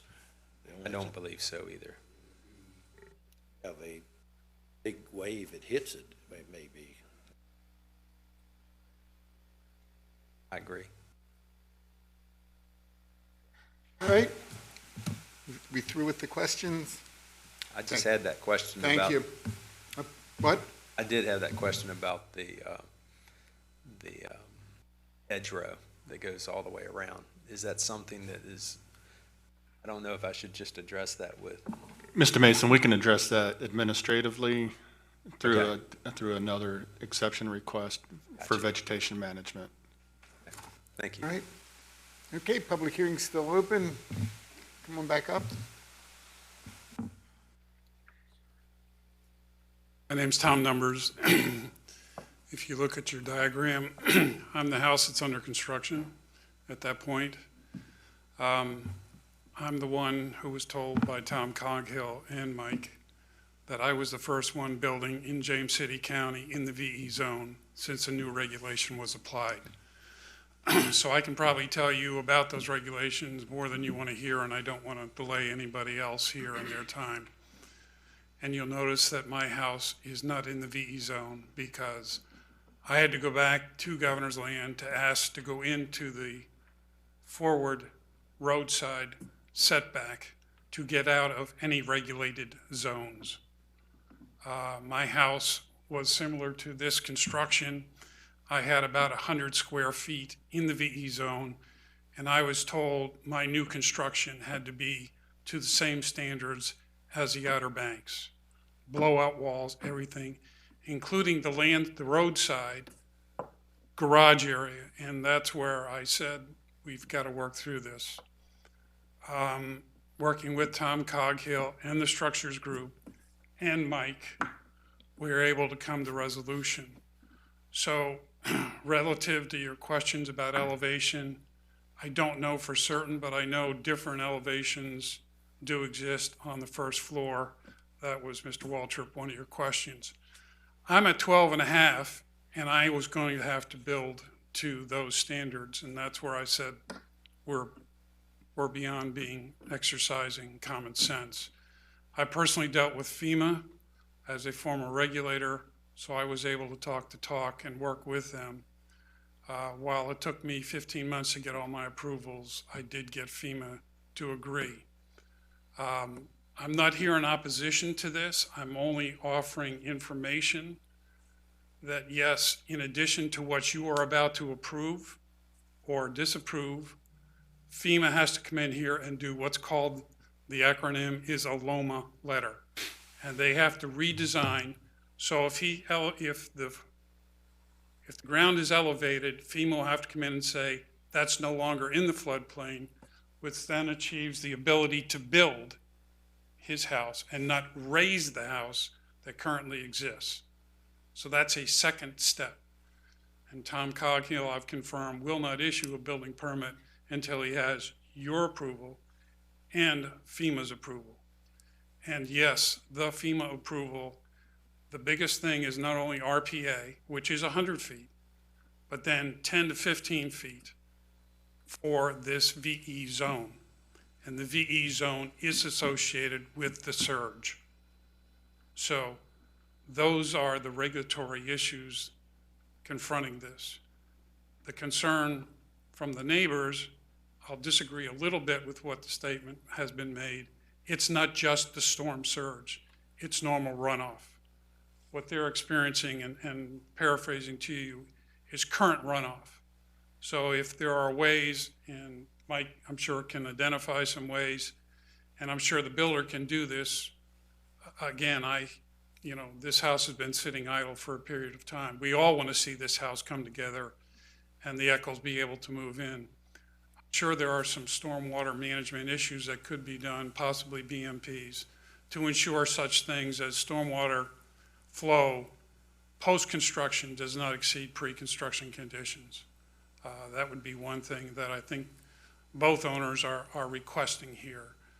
Other issues for the VE zone and normal, intrusion into RPA, all of you know that quite well too. But I only stand up offering advice, having experienced this, and as I said, Tom Coghill told me, I was the first one in the county to truly go through this, and I made it through, but it took quite a bit, and I don't wish that on anybody else. To your question, lot next to me is vacant when that gentleman has to build. All I'll say is God bless him, because it's going to be a lot of fun. And Governor's Land knows that already, and Governor's Land went through the learning process on my lot also. I'll publicly thank Mike for all he did to help me get that done, as well as Tom Coghill. I'll answer any other questions, but I don't want to keep all the other people here waiting just because of this issue. But I can tell you all about the VE zone, more than you want to know. So, questions, gentlemen? Thank you. Thank you very much. That was very informative. This is sort of a new issue for this board. We haven't really dealt with this very much, but it looks like we're going to be seeing a lot more of it in the future. Would anyone else like to speak on this issue? At this time, I'll close the public hearing. Discussion from the board. Like the minimum necessary. Okay. Would someone like to make a motion? I'll move to adopt a resolution to grant the exception for the Chesapeake Bay Board case number CBPA-19-0150 at 128 4 Mile Tree. Can we have a roll call, please? Mr. Roadley? Yes. Mr. Waltrip? Yes. Mr. Gussman? Yes. Oh, we got a little problem with the. I apologize for that, gentleman. problem My stated, guide is but, wrong there. Oh. Mr. Lukens, if you could restate your request with the appropriate plan number and address. I'm sorry, I didn't notice. So it is plan number 0148. Okay. I move to adopt the resolution to grant the exception for the Chesapeake Bay Board case number CBPA-19-0148 at 128 4 Mile Tree.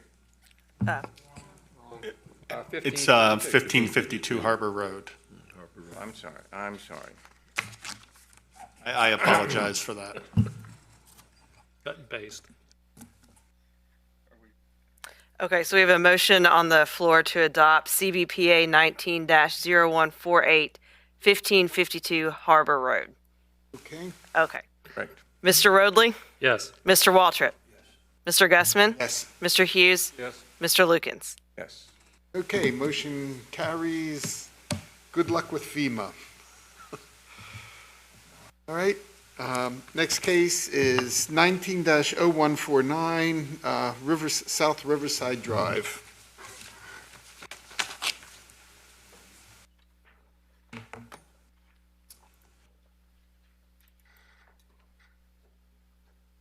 Good afternoon, Mr. Chair, members of the board. Trevor Long, Watershed Planner, here to present CBPA 19-0149 at 4106 South Riverside Drive. Mr. Benjamin Hamilton has applied for a Chesapeake Bay exception request for encroachments into the RPA buffer for the construction of a rear deck and front steps on property located at 4106 South Riverside Drive within the Chickahominy Haven subdivision and the Yarmouth Creek watershed.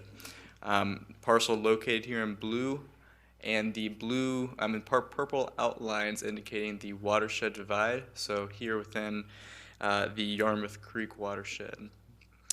This parcel was platted in 1965 prior to the adoption of the Chesapeake Bay Ordinance in 1990. This is the existing structure and exception request will be here in the front and in the back.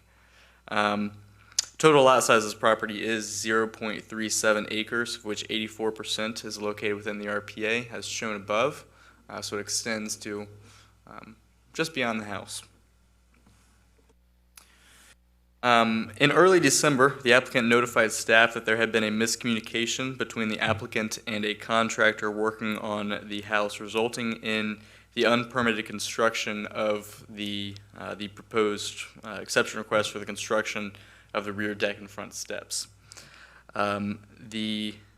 It's for this reason that the applicant has come to us seeking an after-the-fact exception request and permit. The total impacts associated with the construction of the deck and steps equated to approximately 320 square feet of impervious surface within the RPA. Required mitigation for this amount of impervious impacts equate to 1 planting unit. So on the site plan above, both the front steps and the back deck with steps coming off of it, and the 100-foot resource protection line indicated here in red. Some site photographs of the front steps as they have been built, and the rear deck and steps coming off of them. Staff has evaluated the application and exception request for the construction of the deck and steps. This application meets the ordinance conditions in sections 23-11 and 23-14 and should be heard by the board because the deck is accessory in nature. Board may grant exceptions to section 23-7 if the application meets the following 5 conditions. The exception request is minimum necessary to afford relief. Granting the exception will not confer upon the applicant any special privileges denied by Chapter 23, Chesapeake Bay Preservation of the James City County Code to the property owners similarly situated in the vicinity. This exception request will be in harmony with the purpose and intent of Chapter 23 of the James City County Code and is not of substantial detriment to water quality. The exception request is not based on conditions or circumstances that are self-created or self-imposed, nor does the request arise from conditions or circumstances either permitted or non-conforming that are related to adjacent parcels. And the reasonable and appropriate conditions are imposed which will prevent the exception request from causing a degradation of water quality. Staff's view of this application is that it does meet all 5 of the conditions as presented above. Should the board also find that this exception request meets all 5 of the conditions listed, staff suggests the following conditions be incorporated into its approval. The applicant must obtain all other necessary federal, state, and local permits as required for the project, that a surety of $500 be paid and in place prior to the commencement of work in a form acceptable to the James City County Attorney's Office to ensure the mitigation requirements, and that this exception request become null and void if construction has not begun by January 15th, 2021, with written requests for an extension to the exception be submitted to the Stormwater and Resource Protection Division no later than December 4th, 2020, which is 6 weeks prior to the expiration date. I'd be happy to answer any questions that you all may have at this time. Any questions? This may seem self-evident, but you're requiring to place surety. Couldn't they just go plant it? They could, if it was prior to the building permit being issued, then there would be no surety necessary if the plantings were already in the ground. If that was not the case. They have to get a building permit for that is already constructed? That is correct, and I don't believe it has. It is also being an after-fact permitting process. Okay, this time I'd like to open the public hearing. Would anyone like to speak on this issue?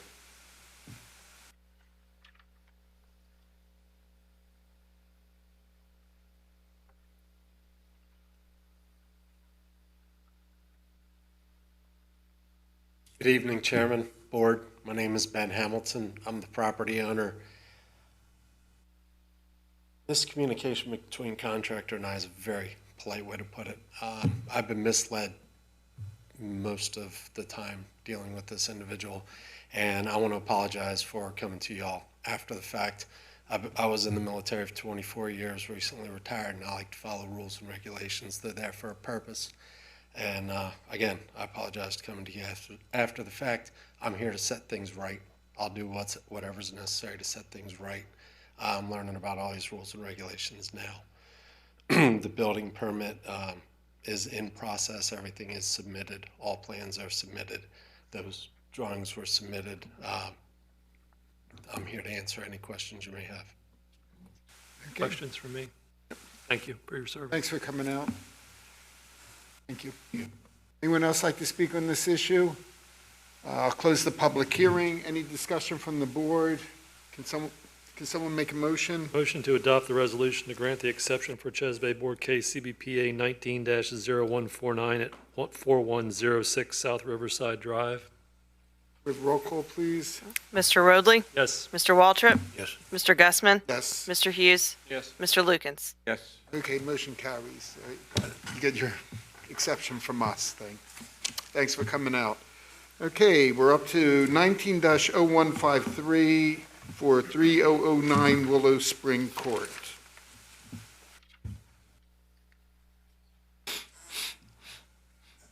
Good evening, Mr. Chair, members of the board. We're at the home stretch, 2 to go. Please bear with me. We haven't had a meeting that lasts this long in quite some time. Mike Wilson here to present case CBPA 19-0153, 3009 Willow Spring Court, Mr. Carl Story, Williamsburg Landing. He's applied for Chesapeake Bay exception for encroachments into the buffer for the construction on deck at property located at 3009 Willow Spring Court within the Williamsburg Landing community and College Creek watershed. Parcel was platted prior to the adoption of the Chesapeake Bay Preservation Act 1990. An overview of the property. This is Williamsburg Landing proper, coming in, zooming in a little bit. I just drew a circle around the unit in question. And then even further in question. You can see the existing deck here, the unit, 3009. Topography of the site, relatively within 20 feet or so of the deck. It does drop off significantly into a ravine from which the wetlands lie and their RPA is derived from in this manner. From the site plan application, the existing deck that we just saw here in red, they're proposing to expand it in yellow and convert this part of the house from a screen porch to part of the living unit as well. That's not under consideration here. Couple site photographs, the existing deck looking up on the other side of the property. And it will expand the deck will go to this footprint, so you're basically doubling it in size from what exists. Staff has evaluated the application and exception request for the construction of the deck. The application meets the ordinance requirements in 2311 and 2314, and should be heard before the board because the deck expansion encroaches further into the RPA. The amount of impervious cover that the new impervious cover that the deck encompasses is 86 square feet, which we would require one planting unit of mitigation for. The board may grant exceptions to section 23.7 if the application meets the following conditions: that the exception request is minimum necessary to afford relief. Granting the exception request will not confer upon the applicant any special privileges denied by the chapter. The exception request is in harmony with the purpose and intent of the chapter. The exception request is not based on conditions or circumstances that are self-created or self-imposed, and that reasonable and appropriate conditions are imposed which will prevent the exception request from causing a degradation of water quality.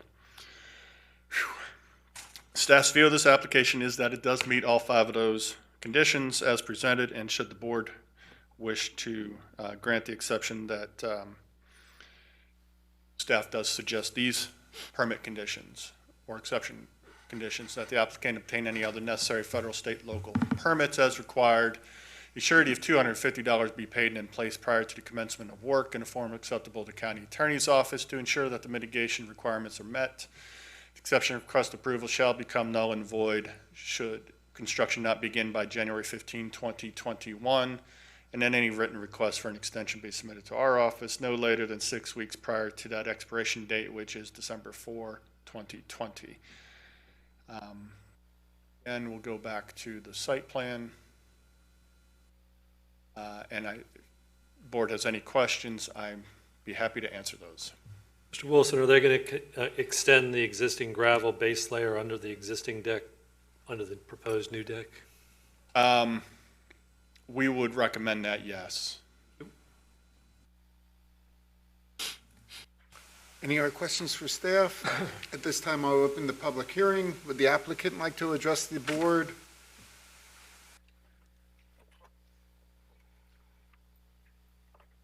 Good evening, Mr. Chairman, members of the board. My name is Carl Story. I'm the renovations manager at Williamsburg Landing. I'm here just asking your consideration to allow me to build within the RPA on our property. As you can see, the existing deck is there. It's in bad shape. We want to replace it, improve the conditions for the resident coming in. As you can see how the stairs now lead down to the backyard, which leads them down to a sloped area that's kind of on the side. The new deck will allow for the steps to come towards the front of the house and allows them to step down onto a flatter surface.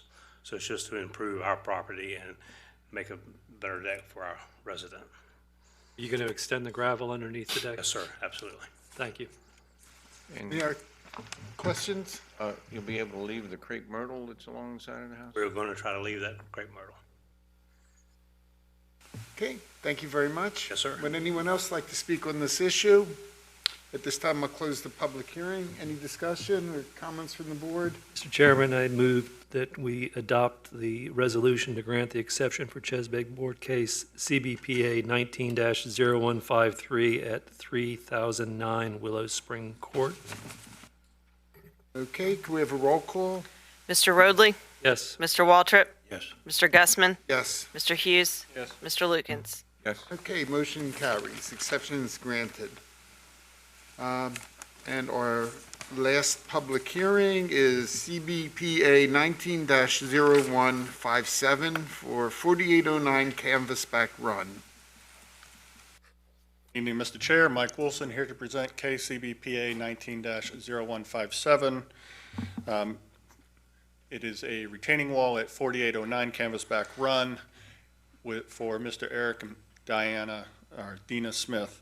Mr. Don Newsom has applied for Ches Bay exception on behalf of Eric and Dina Smith for encroachments into the RPA buffer for the construction of a retaining wall and property located at 4809 Canvasback Run.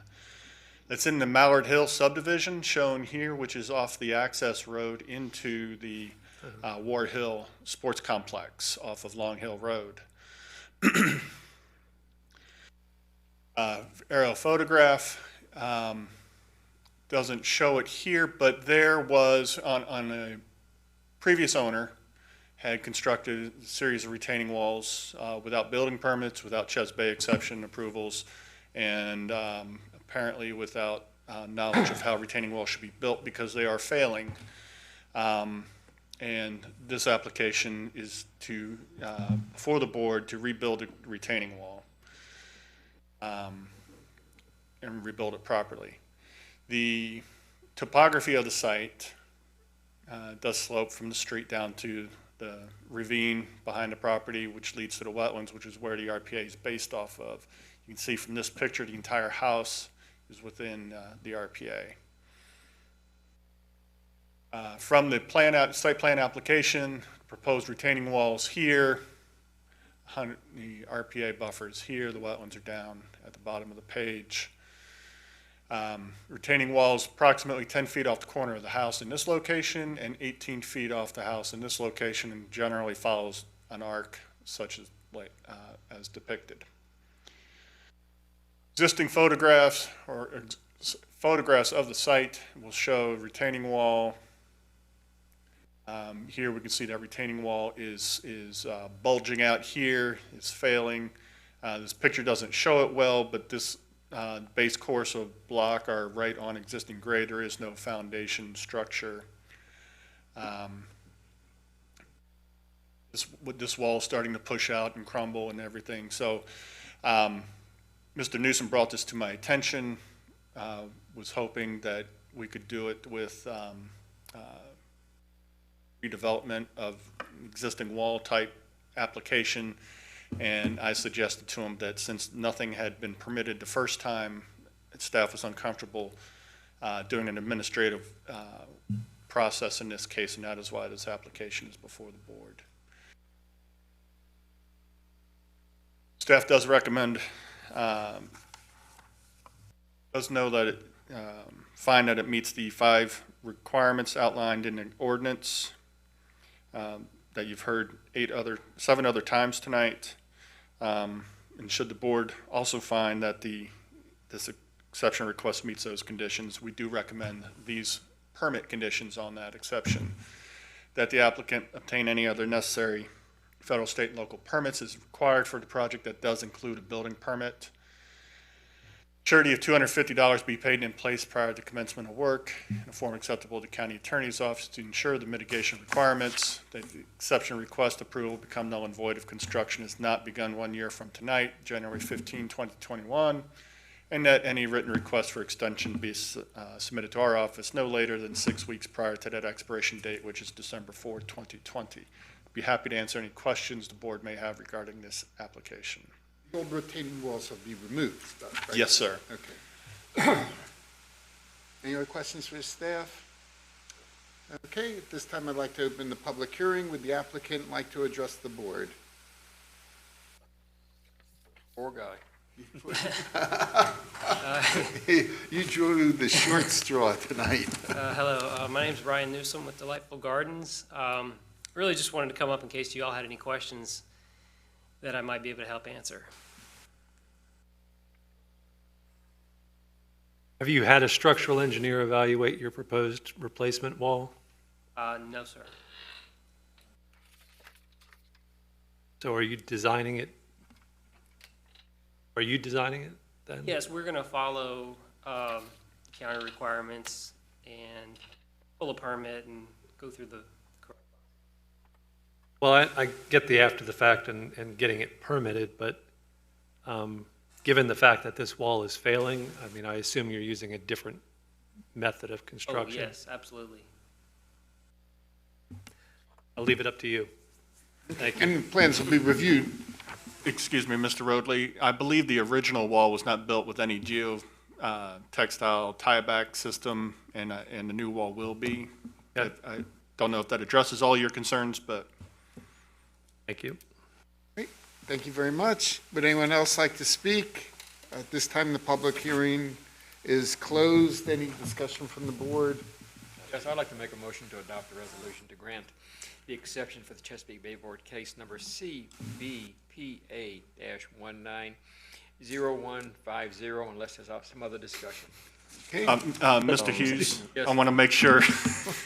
Got the wrong one again? I've failed you twice tonight. I apologize. I have the wrong case number and address again on this one. Okay. All So I got to do it all over again, huh? If you don't mind, sir. I'm going to change the case number to CBPA 190157 at 4809 Canvasback Run. Okay, can we have a roll call?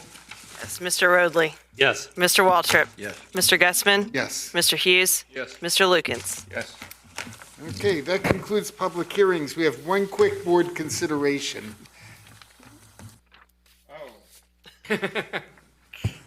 I failed you 3 times tonight. I apologize. That was on last month's agenda.